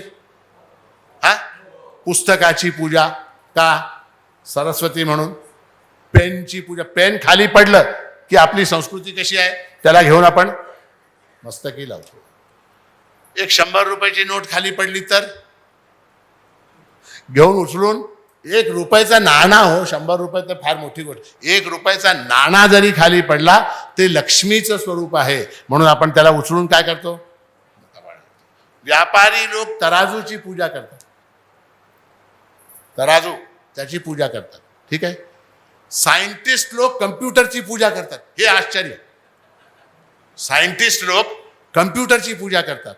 वैमानिक लोक विमानाची पूजा करतात. आपल्या रक्षामंत्र्यांनी कुठेतरी विमानावर स्वस्तिक काढलं होतं, किती बोंबाबोंब झाली होती, आठवण आहे की नाही? वैमानिक लोक काय विमानाची पूजा करतात. आपण सगळे गाडी घेतली, स्कूटर घेतली, मोपेड घेतली, स्कूटी घेतली, त्याची पूजा करतो. एक नारळ फोडायचं, गणपती बाप्पा मोरया म्हणायचं, गाडीची पूजा, कारची पूजा. आपल्याकडे गॅसचं नवीन चूल आणली गॅसची, त्याची सुद्धा आम्ही पूजा करतो, चुलीची पूजा. आणि लग्न मुंज समारंभ असेल, उखळाची पूजा, मुसळाची पूजा, सुपाची पूजा, त्याची पूजा, ह्याची पूजा करतो की नाही आपण? का करतो? कशासाठी करतो? कशाची? घंटा दिवा ह्याची पूजा करतो. एवढंच नव्हे, नदीची पूजा करतो, पर्वताची पूजा करतो, सापाची पूजा करतो, बैलाची पूजा करतो, नागाची पूजा करतो नागपंचमी दिवशी. या सगळ्या गोष्टीची पूजा करायला सुरू, जे मिळालं त्याची पूजा. का? व्याप्य नारायण स्थितः, त्या सगळ्या वस्तूंमध्ये परमात्मा भरून उरलेला आहे अशी आपली खात्री आहे, म्हणून आपण त्याची पूजा करतो. आणि असा जो परमेश्वर आहे, भगवंतानी स्वतः त्या 11व्या अध्यायामध्ये अर्जुनाला आपलं विश्वरूप दाखवलं. आणि विश्वरूप दाखवल्यानंतर भगवान काय म्हणतात ते फार महत्वाचं आहे. भक्त्या तू अनन्यया शक्य अहम एवं विधोर्जुन ज्ञातुम द्रष्टुम च तत्वेन प्रवेष्टुम च परंतप. भगवान म्हणतात भक्त्या तू अनन्यया शक्य. It is possible, 100% possible. It is possible. शक्य कशाने? हाव? अनन्य भक्तीने. अनन्यया भक्त्या. अहम एवं विधोर्जुन, याप्रमाणे माझं हे जे रूप आहे हे पाहणं शक्य आहे, मला भेटणं शक्य आहे. आणि फक्त भेटणंच नव्हे, ज्ञातुम द्रष्टुम च तत्वेन प्रवेष्टुम च परंतप. हे शत्रूंना ताप देणारे अर्जुना, फक्त पाहणं नव्हे, मला जाणणं सुद्धा शक्य आहे. एखादी वस्तू असते बरं का, तिला आपण फक्त पाहतो, तिला आपण पाहतो.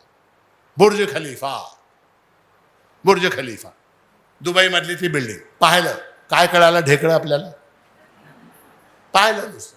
ज्ञातुम द्रष्टुम. द्रष्टुम म्हणजे काय? त्याला पूर्णपणे पाहणे, आतून बाहेरून हिंडून फिरून पाहणे. द्रष्टुम, ज्ञातुम द्रष्टुमच्या तत्वेन प्रवेष्टुम, त्याच्यामध्ये प्रवेश करणे.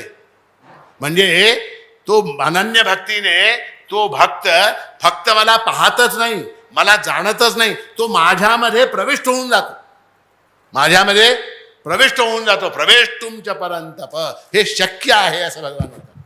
आणि तुम्हाला डाऊट आहे मला देव भेटेल का म्हणता? 11वा अध्याय काढून बघा, 11वा अध्याय काढून बघा. ज्ञातुम द्रष्टुमच्या तत्वेन प्रवेष्टुमच्या परंतप. तर ते कसं शक्य आहे? ते अनन्य भक्तीने शक्य आहे. 9:30 वाजतील बघा. अनन्य भक्तीने शक्य आहे. भक्ती म्हणजे काय? भक्ती, भक्ती म्हणजे, भक्ती शब्दाचा अर्थ माहिती आहे का? भक्ती, भक्ती म्हणजे, भक्ती म्हणजे प्रेम. सात अस्मिन परम प्रेम रूपा अमृत स्वरूपाच. भक्तीचं वर्णन नारद महर्षीने डिफाईन केलं भक्तीला, परम प्रेम रूपा. आता तुम्ही कोणावर तरी प्रेम केले का? हो, खरं सांगा, प्रेम केले का कोणावर? आईवर, बापावर, नवऱ्यावर, मुलावर, कुत्र्यावर, हा, घरावर, पैशावर, मोबाईलवर, कारवर, साडीवर, गाडीवर, दाढीवर, या सगळ्या गोष्टीवर प्रेम केले आपण. ठीक आहे. पण भगवान म्हणतात, नारद महर्षी म्हणतात, सात तस्मिन परम प्रेम रूप. आता हे जे तुम्ही प्रेम केलंय, ते प्रेम केलं हे मी कबूल करतो. तुम्ही नवऱ्यावर प्रेम केलं, बायकोवर प्रेम केलं, आईवर प्रेम केलं, बापावर प्रेम केलं, मुलावर प्रेम केलं, मी कबूल करतो. पण ते परम प्रेम आहे का? परम प्रेम, परम प्रेम म्हणजे काय? ज्या प्रेमामध्ये अपेक्षा नाही ते परम प्रेम. आईला काय अपेक्षा आहे मुलाकडून? आईला, एवढ्या माता बसलेल्या आहेत, तुमच्या मुलाकडून तुम्हाला काय अपेक्षा आहे? म्हातारपणी त्यांनी काय? आमची सेवा करावी, आम्हाला वेळेवर जाऊन ब्लड टेस्ट करवावं, आमचा चष्मा तुटला मोडला तर आणून द्यावं, आम्हाला जेवू घालावं, खाऊ घालावं, पिऊ घालावं, सेवा करावी, हीच अपेक्षा आहे की नाही? हो म्हणायचं. बापाची अपेक्षा काय? बापाची अपेक्षा, बापाच्या मुलांनी माझा धंदा वाढवावा, माझं नाव लौकिक जे कमावलेलं आहे ते पुढे घेऊन जावं, आपला बिझनेस वाढवावा, आपलं हे लौकिक वाढवावं, ही बापाची अपेक्षा. बायकोची काय अपेक्षा? बायकोची अपेक्षा भरपूर शॉपिंग करवावं, भरपूर शॉपिंग करवा, हे एकच अपेक्षा, बस, बाकी काही नाही. शॉपिंग करवा ही बायकोची अपेक्षा. नवऱ्याची अपेक्षा काय? नवऱ्याची अपेक्षा सकाळ संध्याकाळ 3 त्रिकाळ हिने चांगला स्वयंपाक करावा. ह्याला शॉपिंग करवणं जमत नाही, तिला स्वयंपाक करणं जमत नाही. नवऱ्याची अपेक्षा. मुलाची अपेक्षा काय? बापाने मला ते घेऊन द्यावं, मला हे घेऊन द्यावं, क्रिकेटचं सेट घेऊन द्यावं, बॅडमिंटनचं सेट घेऊन द्यावं, मला अमुक शूज आणून द्यावेत, अमुक मोबाईल आणून द्यावं, अमुक तमुक आणून द्यावं. मुलाची अपेक्षा. बापाची अपेक्षा काय? मुलाने अभ्यास करावा. ज्या ठिकाणी अपेक्षा नसते त्याला परमप्रेम असं म्हणतात. परमप्रेम. आणि आता आपण जे प्रेम करतो ते प्रेम जे आहे परमप्रेम नाही, ते परमप्रेम नाही. आणि प्रेमाचे सुद्धा 3 प्रकार आहेत. कुठलं? असं आहे, एक जे आपण प्रेम करतो ते साधनावर प्रेम करतो. साधनावर प्रेम म्हणजे काय? जी वस्तू माझ्या सुखाचं साधन आहे त्या वस्तूवर मी प्रेम करतो. फॉर एक्झाम्पल काय? कार आहे. ती कार रोज सकाळी मला ऑफिसला घेऊन जाते, संध्याकाळी घरी परत आणते. माझ्या सुखाचं ते साधन आहे म्हणून त्याच्यावर प्रेम. त्यानंतर काय? साध्यावर प्रेम म्हणजे काय? ज्या वस्तूवर मी प्रेम करतो ती वस्तू मला प्रिय आहे म्हणून तिच्यावर प्रेम. त्याला काय म्हणतात? साध्यावर प्रेम. तिसरं काय? स्वतःवर प्रेम. स्वतःवर पण आपण प्रेम करतो की नाही? स्वतःवर प्रेम करतो. तर सगळ्यात जास्त प्रेम मनुष्य कशावर करतो? स्वतःवर करतो. नवारे पत्युक्कामाय पतिप्रियो भवति, आत्मनस्तु कामाय पतिप्रियो भवति, अशी बृहदारण्यक उपनिषदाची श्रुती आहे. नवरा बायकोवर जे प्रेम करतो ते बायकोसाठी नव्हे स्वतःसाठी करतो. बायको नवऱ्यावर जे प्रेम करते ते नवऱ्यासाठी नव्हे स्वतःसाठी करते. तर आपल्या स्वतःवर आपलं स्वतःचं प्रेम आहे. 3 प्रकारचे प्रेम आहेत. साधनावर प्रेम, लक्षात ठेवा मी सांगतो, साध्यावर प्रेम, साधनावर प्रेम, साध्यावर प्रेम, आणि तिसरं स्वतःवर प्रेम. आता एक छोट्याशा उदाहरणाने ही गोष्ट स्पष्ट करून घेऊ. उदाहरण काय? तर ठाण्यामध्ये एक सासू आणि एक सून राहत होते. त्या सासूकडे हिऱ्याच्या कुड्या होत्या. काय होत्या? डायमंड काय म्हणतात? इयर रिंग नव्हे, कुडीला इंग्लिश मध्ये काय म्हणतात? कुडी. डायमंड कुडीज. कुड्या कोणाकडे होत्या? सासूकडे होत्या. सुनेनी पाहिलं काय? म्हातारीजवळ हिऱ्याच्या कुड्या आहेत. आता रोज विचार करते सून काय की ह्या म्हातारीला हे घेऊन करायचं काय? हिचं आता अवतार समाप्त व्हायला आला. आता कुड्या घेऊन काय करते म्हातारी? ते प्राप्त करावं. मग काय करावं? उगीच प्राप्त होईल का? होणार नाही. मग काय? तिची सेवा करावी. साधनावर प्रेम. बरं का? त्या कुड्यासाठी म्हणून सासूची सेवा.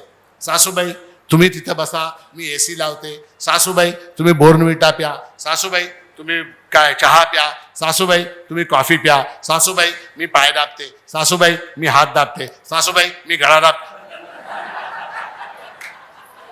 चुकलं मी कंबर दाबते, हात दाबते, पाय दाबते. अशा प्रकारे सासूची सेवा. ठीक आहे, सेवा करायला लागली. आता हे जे प्रेम उतूल आलंय ते कोणावर उतूल आलंय? सासूवर का?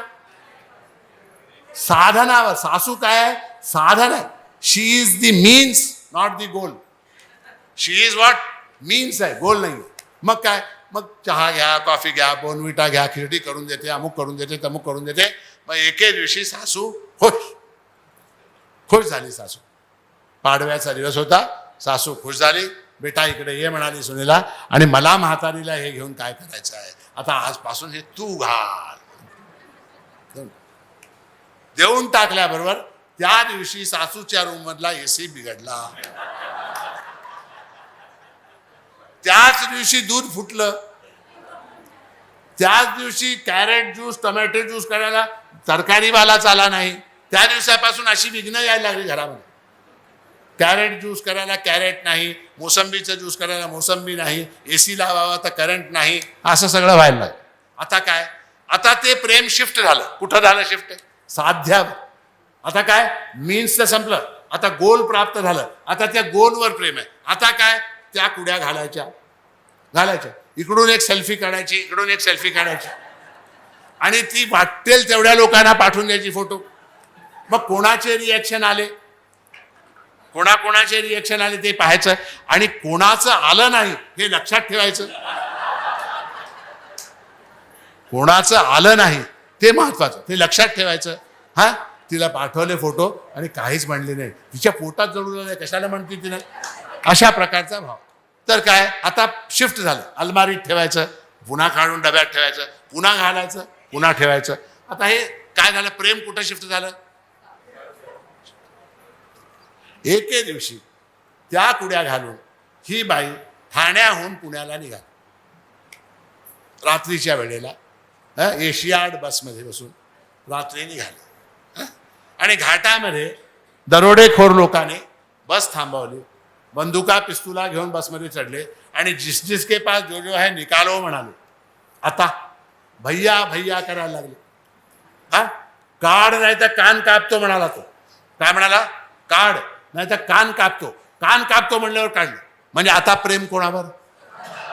हा, आता स्वतःवर प्रेम. आता काय स्वतःवर प्रेम झालं, कुडीवर प्रेम नाही.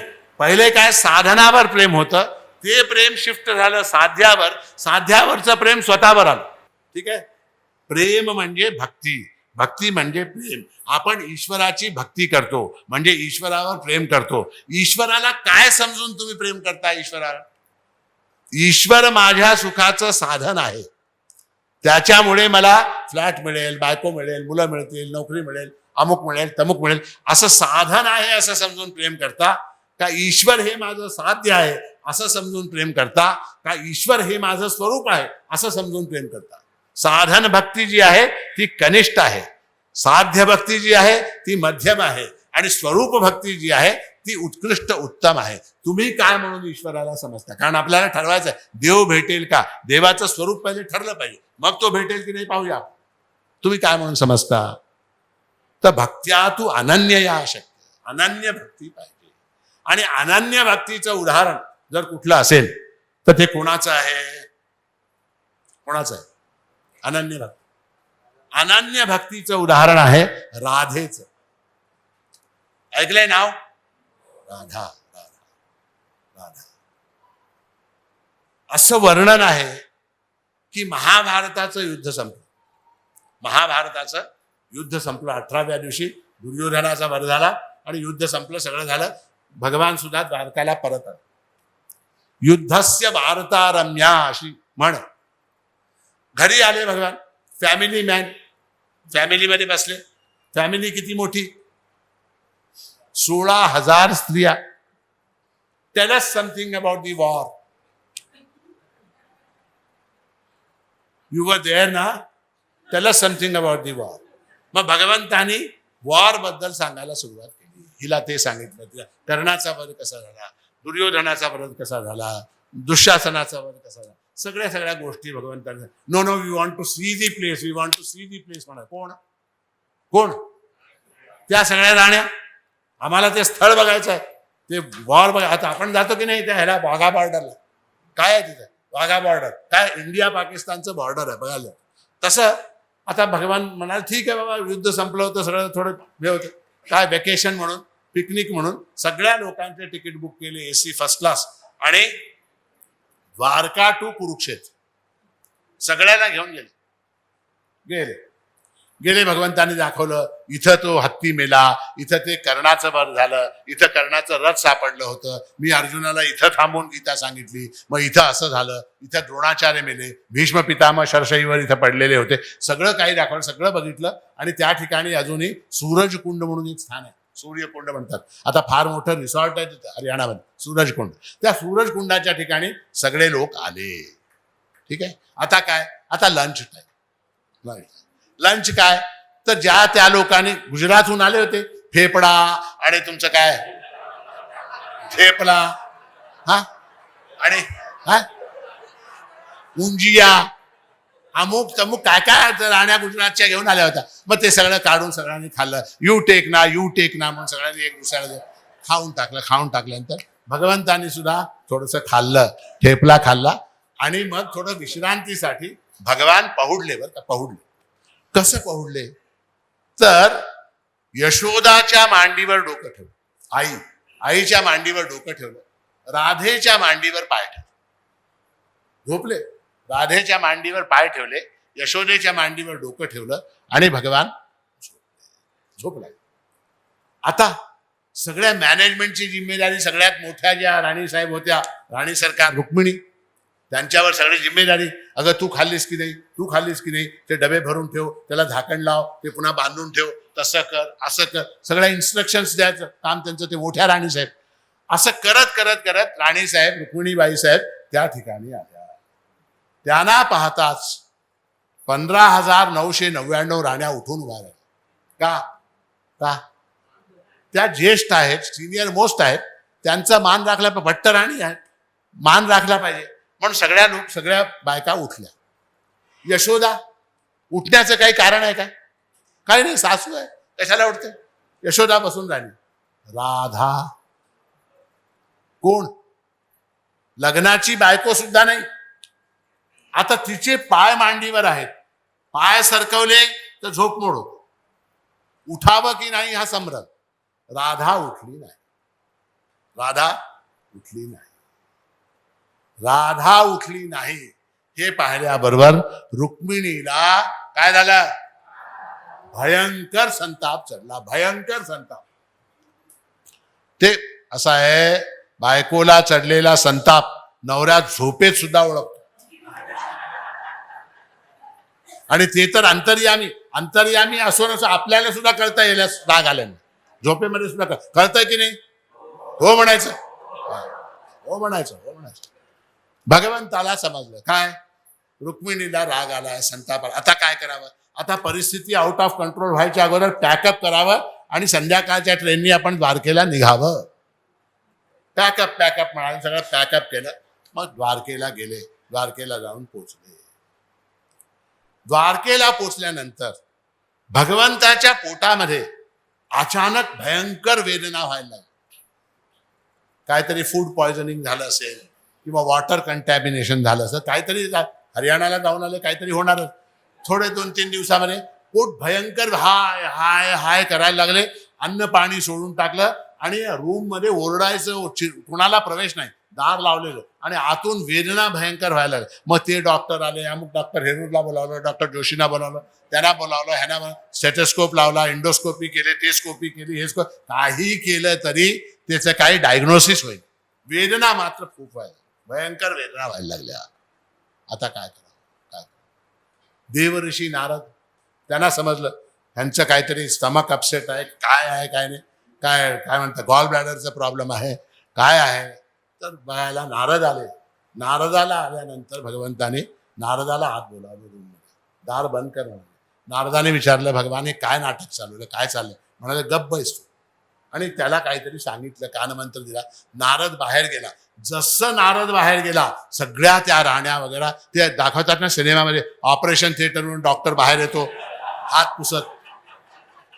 हात पुसत डॉक्टर बाहेर येतो. आल्याबरोबर सगळे फॅमिली मधले लोक विचारतात, डॉक्टर डॉक्टर डॉक्टर म्हणतात, will pray for him, we are doing our best. अशाप्रमाणे मग नारदाला विचारलं. नारदाने असं असं केलं. काय समजावं? म्हणाले त्याचं काही खरं नाही. आता काय करावं? आता देवऋषी आहात, तुम्ही काहीतरी उपाय सांगा म्हणा. काय उपाय सांगा म्हणा? असं आहे, सगळे उपाय झाले, सगळ्या डॉक्टरला दाखवून झालं. आता आपण एकच दैवी उपाय करून पाहूया. ते जर झालं तर झालं, नाही तर परमेश्वराची इच्छा. काय करावं? तर काही नाही म्हणलं, ज्याचं कृष्णावर प्रेम आहे त्यांनी आपले पाय धुवावेत आणि ते पाणी कृष्णाला पाजावं, म्हणजे कृष्ण बरा होईल. काय कंडिशन काय? ज्याचं कृष्णावर प्रेम आहे त्यांनी स्वतःचे पाय धुवावे आणि स्वतःचं पाय धुतलेलं जे पाणी आहे ते कृष्णाला पाजावं आणि ते पाजल्यानंतर त्या दैवी प्रभावाने कृष्ण बरा होईल म्हणाल. हा म्हणलं ठीक आहे, चला मी पुढे तू कसं पुढे, मी पुढे तू पुढे. लाईन लागली, मी पुढे तू पुढे. नारद म्हणाले थोडं थांबा, म्हणाले एक एक 2 मिनिटं थांबा. काय असं आहे की ते केल्याने कृष्ण बरा होईल, पण आपल्या पायाचं पाणी भगवंताच्या मुखात घातलेलं जे पाप आहे त्या पापामुळे 7 जन्म नरक भोगावं लागेल. असं म्हटल्याबरोबर अगं बाई मी फोडणीला टाकले, अगं बाई मी दूध तापायला ठेवले, अगं बाई मी कुलूप लावायला विसरले, अगं बाई मी कपडे वाळत टाकले, अगं बाई मी ते विसरले, हे विसरले, निघाले सगळे गायब. एकही जण तिथं थांबला नाही. राधेला समजलं, काहीतरी गडबड आहे. धावत आली, धावत येऊन विचारलं काय काय काय झालं काय. तर असं आहे आणि ज्याचं कृष्णावर प्रेम आहे त्यांनी पाय धुवावेत. ते पाणी कृष्णाला पाहिलं, कृष्ण बरा. आणा म्हणलं गंगाला आणा, तांबे आणा, पाणी आणा, परत आणा लवकर आणा म्हणाली. अरे 7 जन्म नरक भोगावा. ती म्हणली 700 जन्म जरी नरक भोगलं तरी चालेल, कृष्ण बरा झाला पाहिजे, कृष्ण बरा झाला पाहिजे.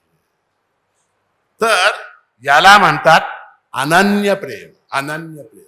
या अनन्य प्रेमाने काय होतं की भगवंत हा जगद्रूप आहे असं आपल्याला कळालं. जगद्रूप आहे असं कळालं. पण ह्याच्यामध्ये सुद्धा पुन्हा एक दोष आहे. काय आहे की ईश्वर जो जगद्रूप झाला तो कसा झाला, जगद्रूप कसा होऊ शकतो ईश्वर, त्याचं उदाहरण पुन्हा वेदांत शास्त्राने दिलं. ज्याप्रमाणे स्वप्नामध्ये आपण सगळं होतो. काल रात्री मी स्वप्न पाहिलं बरं का. काय स्वप्न पाहिलं तर बॉम्बे एअरपोर्ट वरून विमानामध्ये बसून मी लंडनला गेलो असं स्वप्न मी पाहिलं. ठीक आहे. आता त्या स्वप्नामधलं विमानतळ, एअरपोर्ट, त्या स्वप्नामधलं विमान, त्या स्वप्नामधलं लंडन, त्या स्वप्नामधला मी, त्या स्वप्नामधली लोक, हे सगळी कोणी निर्माण केली? मीच केली ना. माझंच रूप होतं ते माझंच रूप होतं जे मी स्वप्नात पाहिलं. त्याप्रमाणे भगवंताचं हे स्वप्न आहे जगत असं म्हणतात शास्त्रामध्ये. पण त्याच्यामध्ये पुन्हा एक दोष आहे. विचार केल्यावर काय, जगद्रूप ईश्वर हा विचार जर आपण केला तर त्याच्यामध्ये दोष असा आहे की जगामध्ये जे जे वाईट आहे तेही भगवंताचं रूप होऊन जातं. सगळं जगतच ईश्वर आहे. म्हणजे काय, कसाब सुद्धा ईश्वर. कोण कसाब? मुंबईकरांना माहिती आहे कसाब, तो सुद्धा ईश्वर. आतंकवादी सगळे ईश्वर, दरोडेखोर सगळे ईश्वर, लाच घेणारे सगळे ईश्वर, दारू पिणारे सगळे ईश्वर, बदमाश म्हणून जेवढे आहेत सगळे ईश्वर. असं होऊन जातंय. चालेल का? मग पुन्हा शास्त्राने म्हणलं बाबा रे, मी जे तुला सांगितलं होतं जगद्रूप ईश्वर ते बरोबर नाही म्हणलं. I take back my words. आता काय, जगद अधिष्ठान ईश्वर. हा ईश्वर काय आहे? जगद रूप नाही, तो जगाचं अधिष्ठान आहे. अधिष्ठान म्हणजे काय? अधिष्ठान म्हणजे ज्याच्यावर भ्रम दिसतो त्याला अधिष्ठान. याचं अवघड आहे, थोडं अवघड. जे बुद्धिमान आहेत त्यांना समजेल. तुम्हाला समजलं का? तर ईश्वर हा जगताचा अधिष्ठान आहे, जगद रूप नव्हे. म्हणजे काय होईल? म्हणजे जगाला ईश्वराला वेगळं करता येतंय. म्हणजे जे कसाब फिसाब आहेत ह्या लोकांना बाजूला सारता येतं. म्हणून वेदांत शास्त्र म्हणालं की जगद अधिष्ठान ईश्वर. अधिष्ठान म्हणजे काय? अधिष्ठान म्हणजे पुन्हा तुम्हाला सोपं करून सांगतो. अधिष्ठान म्हणजे सिनेमाचा पडदा. पिक्चर पाहता की नाही? आपण 1 वाजेपर्यंत घेऊया आपण. अहो साधं हो म्हणायला तुम्हाला काय दुखतं का? हो म्हणा की. सिनेमा पाहता काय म्हणजे हो म्हणायचं. ठीक आहे, सिनेमा पाहता. आता सिनेमामध्ये तो पडदा असतो की नाही? पडदा. त्या पडद्यावर सिनेमा दिसते की नाही? पडद्यावर सिनेमा दिसते. आता त्या सिनेमाचा आणि पडद्याचा काहीतरी संबंध असतो का? पटकथेचा, कथा, त्या कथेचा आणि पडद्याचा काहीतरी संबंध असतो का? मी ते लहान असताना आम्ही ते पाहिलं होतं, बर्निंग ट्रेन म्हणून पिक्चर पाहिलं. त्या संबंध ट्रेनला आग लागली हो, सगळ्या बोगी धू करून जळायला. पडद्याला काहीतरी झालंय काय म्हणून जाऊन बघितलं तर काही झालं नाही. आणखीन एक आमच्या लहानपणी पिक्चर बरसात की रात. बरसात की रात. त्या बरसात की रात म्हणजे रात्रभर बरसात. त्यात ते फेमस गाणं आहे ना, तो कारवा की तलाश आहे ना हमसफर की तलाश आहे, ते गाणं आहे. तर ते बरसात की रात फार फेमस होतं. बघायला गेलो आम्ही. मग ते सिनेमाच्या मालकाला विचार, का हो तुमचा पडदा भिजला का? काही झालं नाही महाराज, भिजला नाही काय. तर सिनेमामध्ये जे दृश्य होते, जी कथा होते, तिथे ज्या ज्या घटना घडतात, त्या घटनेचा त्या पडद्याचा काहीतरी संबंध असतो का? काही संबंध. ते हे पाहिलं का शोले, सिनेमा शोले? हा, अहो तो कोण, गब्बर सिंग, तो दारूची बाटली असं फेकतो, हा, आणि फेकून ते काचीचे तुकडे पसरतात सगळीकडे आणि म्हणतो नाच बसंती नाच. आठवत आहे? नाच बसंती नाच म्हणतो तो. अरे मला रडू आलं ते बघून. ते बसंती त्याच्यावर कसं नाचणार? मला वाटलं पडद्याला रक्त लागेल की काय, कुठेतरी काहीतरी बसंतीच्या पावलाचे ठसे उमटतील की काय. काही झालं, बसंती नाचली गेली, सगळं झालं. पडदा जशाचा तसा शुभ्र. अधिष्ठान म्हणजे सबस्ट्रॅटम, इंग्रजीमध्ये ज्याला सबस्ट्रॅटम म्हणतो, ज्याच्यावर हे खेळ होत त्याला सबस्ट्रॅटम म्हणतो. ईश्वर जो आहे त्याचा जगाशी काहीही काडी मात्र संबंध नाही. त्याच्या सत्तेने, त्याच्या उपस्थितीने हे सगळं खेळ घडतं. ज्याप्रमाणे सिनेमाचा पडदा, त्या सिनेमाच्या पडद्यावर काय होतं तर मर्डर, त्याच्यावर काय लग्न, त्याच्यावर काय भांडण, त्याच्यावर काय रेस कारची, त्याच्यावर काय प्रेम, त्याच्यावर काय बालपण, त्याच्यावर काय वार्धक्य, त्याच्यावर काय मृत्यू. सगळ्या गोष्टी घडतात, सगळ्या गोष्टी घडतात. त्या सगळ्या गोष्टींना आधार देण्याचं काम तो पडदा करतो, तो पडदा करतो. पण त्या पडद्याशी या घटनेचा काहीही संबंध नाही, काडी मात्र संबंध नाही. त्या पडद्याशिवाय सिनेमा दिसेल का? पडद्याशिवाय सिनेमा दिसेल का? दिसणार नाही, दिसणार नाही. तर वेदांताचा अंतिम सिद्धांत असा आहे की ईश्वर जगत करता नव्हे, ईश्वर जगत रूप नव्हे. ईश्वर काय आहे?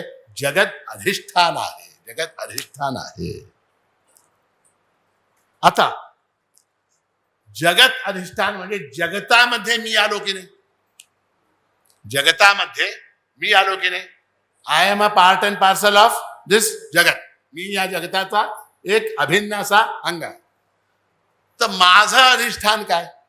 मी जो दिसतो, आता हा जो सिनेमा दिसतो, हे कशावर दिसते?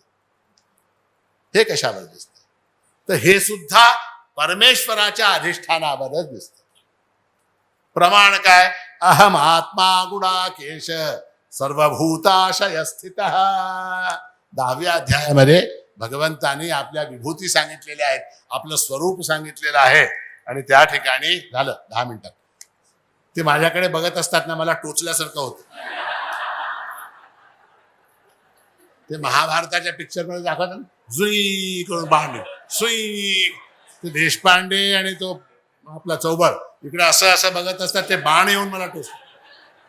असो, मी त्या बाणांची पर्वा करत नाही. तर अहम आत्मा गुडाकेश, तर मी जो आहे, मी या सगळ्या भूतांचा आत्मा आहे असं म्हणाले. आत्मा, आत्मा म्हणजे काय? पुन्हा महाराज रात्रीच्या वेळी आत्मा म्हणू नका, भीती वाटते.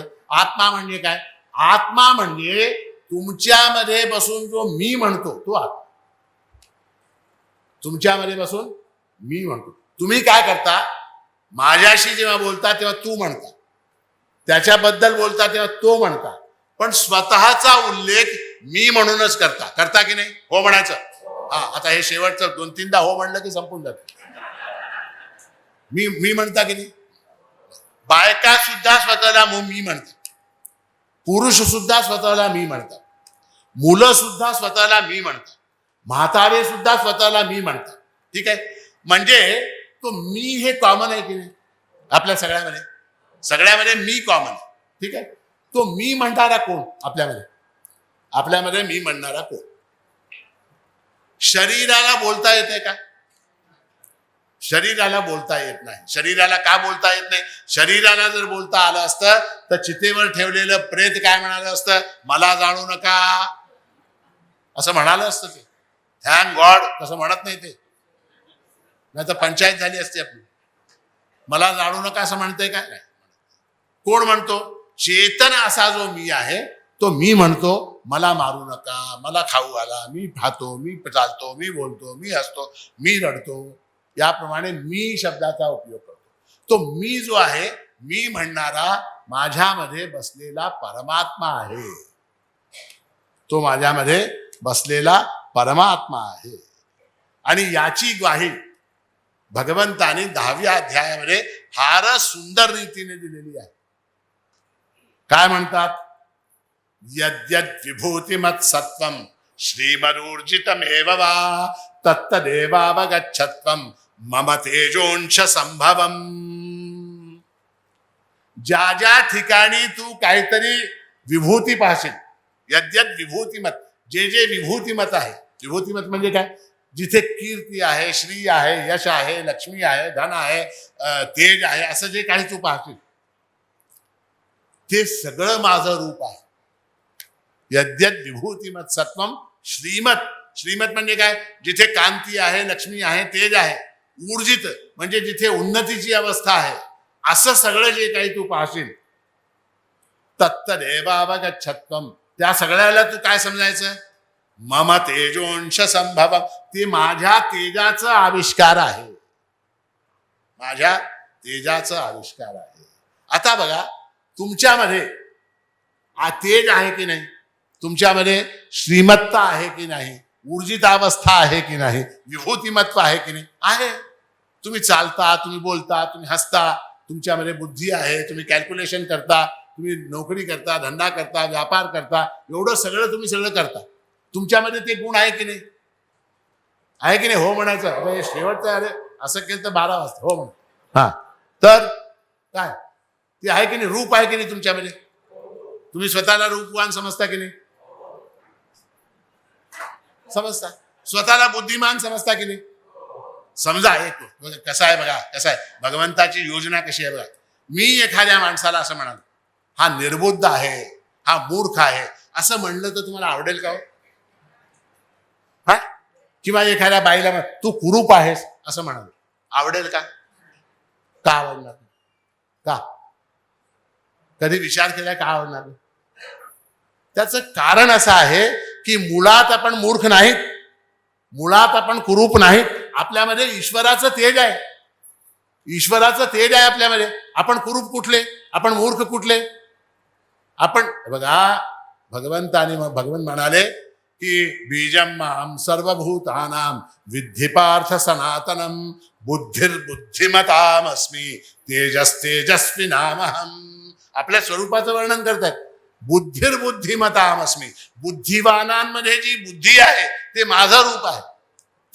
तेजस्विनामहम. आणि तेजस्वी लोक जे आहेत त्यांच्यामध्ये जे तेज आहे ते माझं रूप आहे असं म्हणाले. आता तुमच्यामध्ये बुद्धी आहे की नाही सांगा? Last and final question. बुद्धी आहे का? बुद्धी आहे बघा, हे पण सायंटिफिक आहे. म्हणजे आमचं वेदांत असं भाकड कथा नाही आहे, लॉजिकली जातो आम्ही. का बुद्धी आहे? मी जे बोलतो ते तुम्हाला समजतंय की नाही? समजतं. आता समजतंय म्हणजे काय? बुद्धी आहे म्हणून समजतं. ज्या अर्थी बुद्धी आहे त्या अर्थी मी जे बोलतो ते तुम्हाला समजतंय. ठीक आहे. काही लोकांना समजत नसेल, बरोबर आहे की नाही? मराठी येत नसेल किंवा माझी भाषा त्यांना पटत नसेल, काहीतरी प्रॉब्लेम असेल, समजत नसेल. पण ज्या लोकांना समजत नाही, हे लक्ष देऊ नये का बरं का, हे मी सांगतो आणि फुकट सांगतो. ज्या लोकांना समजत नाही, समजलं नाही, त्या लोकांना सुद्धा हे समजतंय की हे समजलं नाही. आता हे जर तुम्हाला समजलं तर तुम्ही बुद्धिमान. काय म्हणालो मी? ज्या लोकांना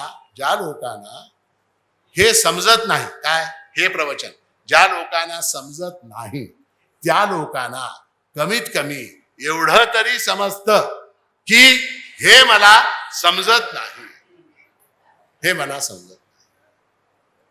याला जाणीव म्हणतात, याला अवेअरनेस म्हणतात, याला कॉन्शियसनेस म्हणतात. आणि ही जी कॉन्शियसनेस आहे, ही जी अवेअरनेस आहे, ज्याला ज्ञानेश्वर माऊलींनी जाणीव कळा असं म्हटलं, ती जाणीव कळा ईश्वराचं स्वरूप आहे. ती तुमच्यामध्ये आहे की नाही?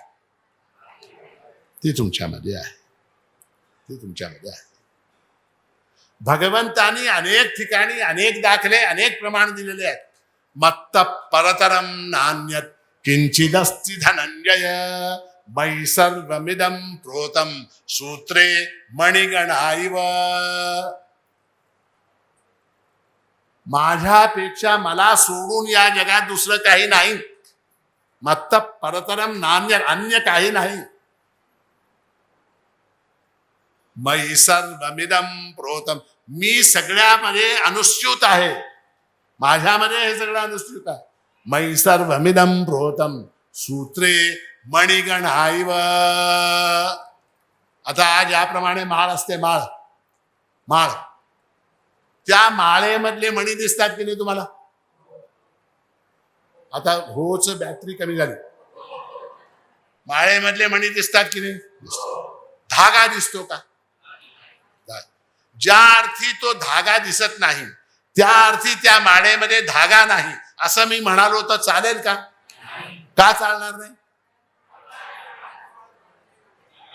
मणी ज्या अर्थी माळेमध्ये आहेत त्या अर्थी तिथे धागा असलाच पाहिजे. धागा असलाच पाहिजे.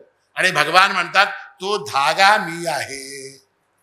म्हणून आपल्याकडे जप करताना मणी सरकवण्याची पद्धत आहे. मणी म्हणजे संसार.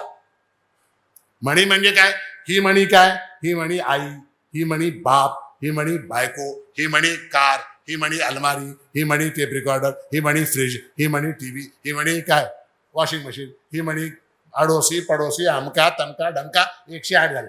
त्याच्यामधलं जे गॅप आहे तो जो दुसऱ्या एक मणीपासून दुसऱ्या मणीमधला जो गॅप आहे तो धागा, त्या धागेला स्पर्श व्हावं आणि ही जाणीव व्हावी की या दोन मणीला धरून ठेवणारा धागा आहे. ती जाणीव झाली की तिथे स्मरण घडलं. तिथे स्मरण घडतं. मणी सरकवण्याने स्मरण घडत नाही. मला तो कर्मे फिरे जीभ फिरे मुख माही. कबीरदास म्हणतात मला तो कर्मे फिरे जीभ फिरे मुख माही. मनुवा तो दश दिश फिरे यह तो सिमरन नाही. मन कुठे हिंडू राहिलं 10 दिशामध्ये. मला कर्मे जीभ मुख तोंडामध्ये हे सगळं फिरून राहिलं पण हे तो सिमरन नाही, स्मरण नाही. स्मरण म्हणजे काय? या धागेला स्पर्श झाला पाहिजे. मणी सरकवल्यानंतर अरे इथे धागा आहे म्हणजे काय? परमेश्वराचं अस्तित्व आहे. ठीक आहे. तर हे जे आहे याला वेदांतामध्ये ज्ञानयोग म्हणतात. याला वेदांतामध्ये ज्ञानयोग म्हणतात. आणि या ज्ञानयोगाला महावाक्य जे आहेत ते प्रमाण आहे. अयम आत्मा ब्रह्म प्रज्ञानम ब्रह्म तत्वमसी अहम ब्रह्मास्मी. हे जे वाक्य आहेत ते या ज्ञानयोगाचे प्रमाण आहे. म्हणजे काय? ते तू आहेस. ते तू आहेस. आता या ज्ञानयोगाच्या दृष्टीने जर पाहायला गेलं तर माझ्यामध्ये आणि परमेश्वरामध्ये भेद नाही. माझ्यामध्ये विभक्त भक्त नाही, भक्तात द्वैत नाही, माणिकाची हा चिन्मार्तांड बाबा असं महाराजांनी म्हटलं. तर काय भेद नाही, एकच आहे. एकच काय? कारण बोलणारा तो, हसणारा तो, चालणारा तो, पाहणारा तो, ऐकणारा तो, गंध घेणारा तो, स्पर्श करणारा. मग तुम्ही कुठून आलात? तुम्ही कुठून आलात? तोच आहे. तुमचं तर अस्तित्वच नाही. तोच जर एकता आहे, एकमेवा अद्वितीयम अशी श्रुती आहे. एकमेवा अद्वितीय आहे परब्रह्म परमात्मा. एक जर असेल तिथे दुसरा नाही तर कोण कोणाला भेटणार?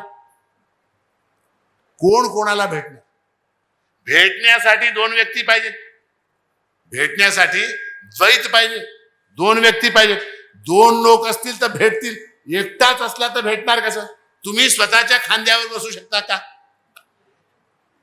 दुसऱ्याच्या खांद्यावर बसू शकता. स्वतःच्या खांद्यावर बसू शकता? स्वतःच्या खांद्यावर बसू शकत नाही. म्हणजे काय?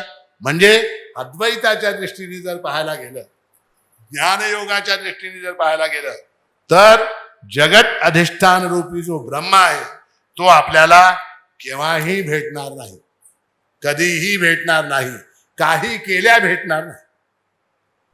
काय आहे त्याचं कारण? काय आहे त्याचं कारण? वेदांनी स्वतः सांगितलं. काय? विज्ञातारम अरे केन विजानीयात असा प्रश्न आहे. जाणणाऱ्याला तू कोणत्या साधनाने जाणशील? तुझ्यामध्ये बसून जो जाणणारा आहे, तुझ्यामध्ये बसून जो जाणणारा आहे, त्याला तू कसं काय जाणू शकतोस? त्याला कसं जाणू शकतोस? एक एक एक एक लास्ट उदाहरण घेऊया, संपूया. तुम्हाला मी दिसतो की नाही? काय काय दिसतंय? काय काय दिसतंय? काळा मनुष्य आहे, पुन्हा तेच लक्षण, जाड आहे, पांढरा कुर्ता आहे, दाढी आहे, फार वट बोलतो, फार वटवट करतो. ठीक आहे, झालं. तुम्हाला हे सगळे दिसत. ठीक आहे. तुम्हाला तुमचे डोळे दिसतात का? तुमचे डोळे का दिसत नाहीत? हा, पाहणारेच ते आहेत. पाहणाऱ्याला तुम्ही कसं पाहू शकता? पाहणाऱ्याला तुम्ही पाहू शकत नाही. पाहणाराच तो आहे. पाहणारा तो असल्यामुळे, जाणणारा तो असल्यामुळे, ऐकणारा तो असल्यामुळे तुम्ही त्याला पाहू शकत नाही, तुम्ही त्याला ऐकू शकत नाही, तुम्ही त्याला स्पर्श करू शकत नाही. कारण स्पर्श करणारा तो आहे, तुम्ही कसा स्पर्श करू शकता? असं असल्यामुळे ज्ञानयोगाच्या दृष्टीने जर पाहिलं तर काय, तुम्हाला देव कधीही भेटू शकत नाही, भेटणार नाही. तो भेटलेलाच आहे. आत्ता फार सुंदर कार्यक्रम ठाण्याच्या सगळ्या लोकांनी प्रस्तुत केले. त्याच्यामध्ये एक पद महाराजांचं दाखवलं. काय? अवधूता शरण निघाले, देहीच ब्रह्मसुख फळलं. ब्रह्मसुख जे आहे ते देहीच, याच देहामध्ये, याची देही याची डोळा, ते इथेच फळलं. त्याच्यासाठी वेगळीकडे जायची आवश्यकता आहे का? तर असं आहे, आपल्याकडे स्टेजेस आहेत. कर्मयोगाच्या दृष्टीने पाहिलं, जगत करतारा हा ईश्वर हा, असं या स्टेजवर जर आपण आहोत तर आपल्याला देव भेटू शकतो. कशाने भेटतो? कर्मयोगाने भेटतो. जगद्रूप ईश्वर हा, ईश्वर जगद्रूप आहे.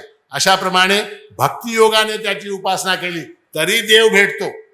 कसा भेटतो? राधेला जसा भेटला तसा भेटतो, तुकारामांना जसा भेटला तसा भेटतो, ज्ञानेश्वरांना जसा भेटला तसा भेटतो. आणि ज्ञानयोगाच्या दृष्टीने जर पाहिलं तर तो कधीही भेटणार नाही.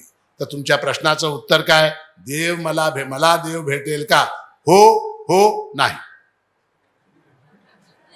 हो हो नाही. एक छोटीशी कहाणी सांगतो आणि संपतो. एक राजा होता. त्या राजाला स्वतःचं रूप पाहण्याचं फार शौक. तो स्नान करायचा आणि स्नान केल्यावर त्याचं एक भलं मोठं ड्रेसिंग रूम होतं. किती मोठं? या हॉलपेक्षा मोठं. राजा होता, या हॉलपेक्षा मोठं ड्रेसिंग रूम होतं. आणि तिथे आरसे लावलेले होते. हॉल भरून आरसे होते. राजा काय करायचा? सकाळी स्नान केल्यानंतर त्या ड्रेसिंग रूम मध्ये जायचा. तिथे जाऊन वेगवेगळ्या प्रकारचे पोशाख धारण करायचे. वेगवेगळ्या प्रकारचे पोशाख. एक आज काय जांभळा साफा बांधायचा, आज काय पिवळा बांधायचा, आज काहीतरी वेगळ्या तऱ्हेचं ड्रेस घालायचं. असं घालून तो आरशामध्ये स्वतःला बघायचा. आणि राजा होता, प्रसन्न व्हायचा, खुश व्हायचा. खुश होऊन मग नंतर तो आपल्या सभेच्या कार्याला जायचा. त्या राजाजवळ एक कुत्रं होतं. त्या राजाजवळ एक कुत्रं, पाळीव कुत्रं, आणि फार जबरदस्त छान कुत्रं होतं. एकदा राजा त्या ड्रेसिंग रूम मध्ये गेला असताना त्याच्याबरोबर ते कुत्रंही गेले. राजा आपल्या घाईत होता. त्याने मेकअप वगैरे केला, आपलं सगळं टोपी ओपी घातली, सगळं ड्रेसिंग केलं, अत्तर लावलं आणि ओके ओके म्हणाला, सभेला निघाला. कुत्रं आत राहिलं. त्या वॉचमॅननी दाराला कडी लावली. राजा गेला. आता काय? दाराला. आता त्या कुत्र्यांनी पाहिलं. काय? इकडून एक कुत्रा येतो, तिकडं पाहिलं, तिकडून एक येतोय, तिकडून एक येतोय, इकडून एक येतं. सगळीकडे आरशे लावलेले, सगळीकडे. इकडून गोर्र म्हणलं की तिकडून गोर्र व्हायचं. आता ते गोर फायटिंग सुरू झाली.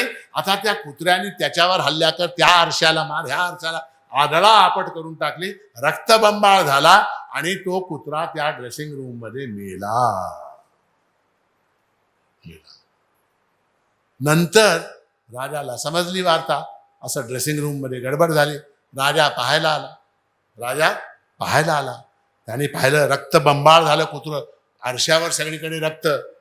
आणि त्यांनी पाहिलं, राजा म्हणाला, ह्यानी स्वतःचं स्वरूप ओळखलं नाही, ह्यानी स्वतःचं स्वरूप ओळखलं नाही, म्हणून रक्तबंबाळ होऊन गेला.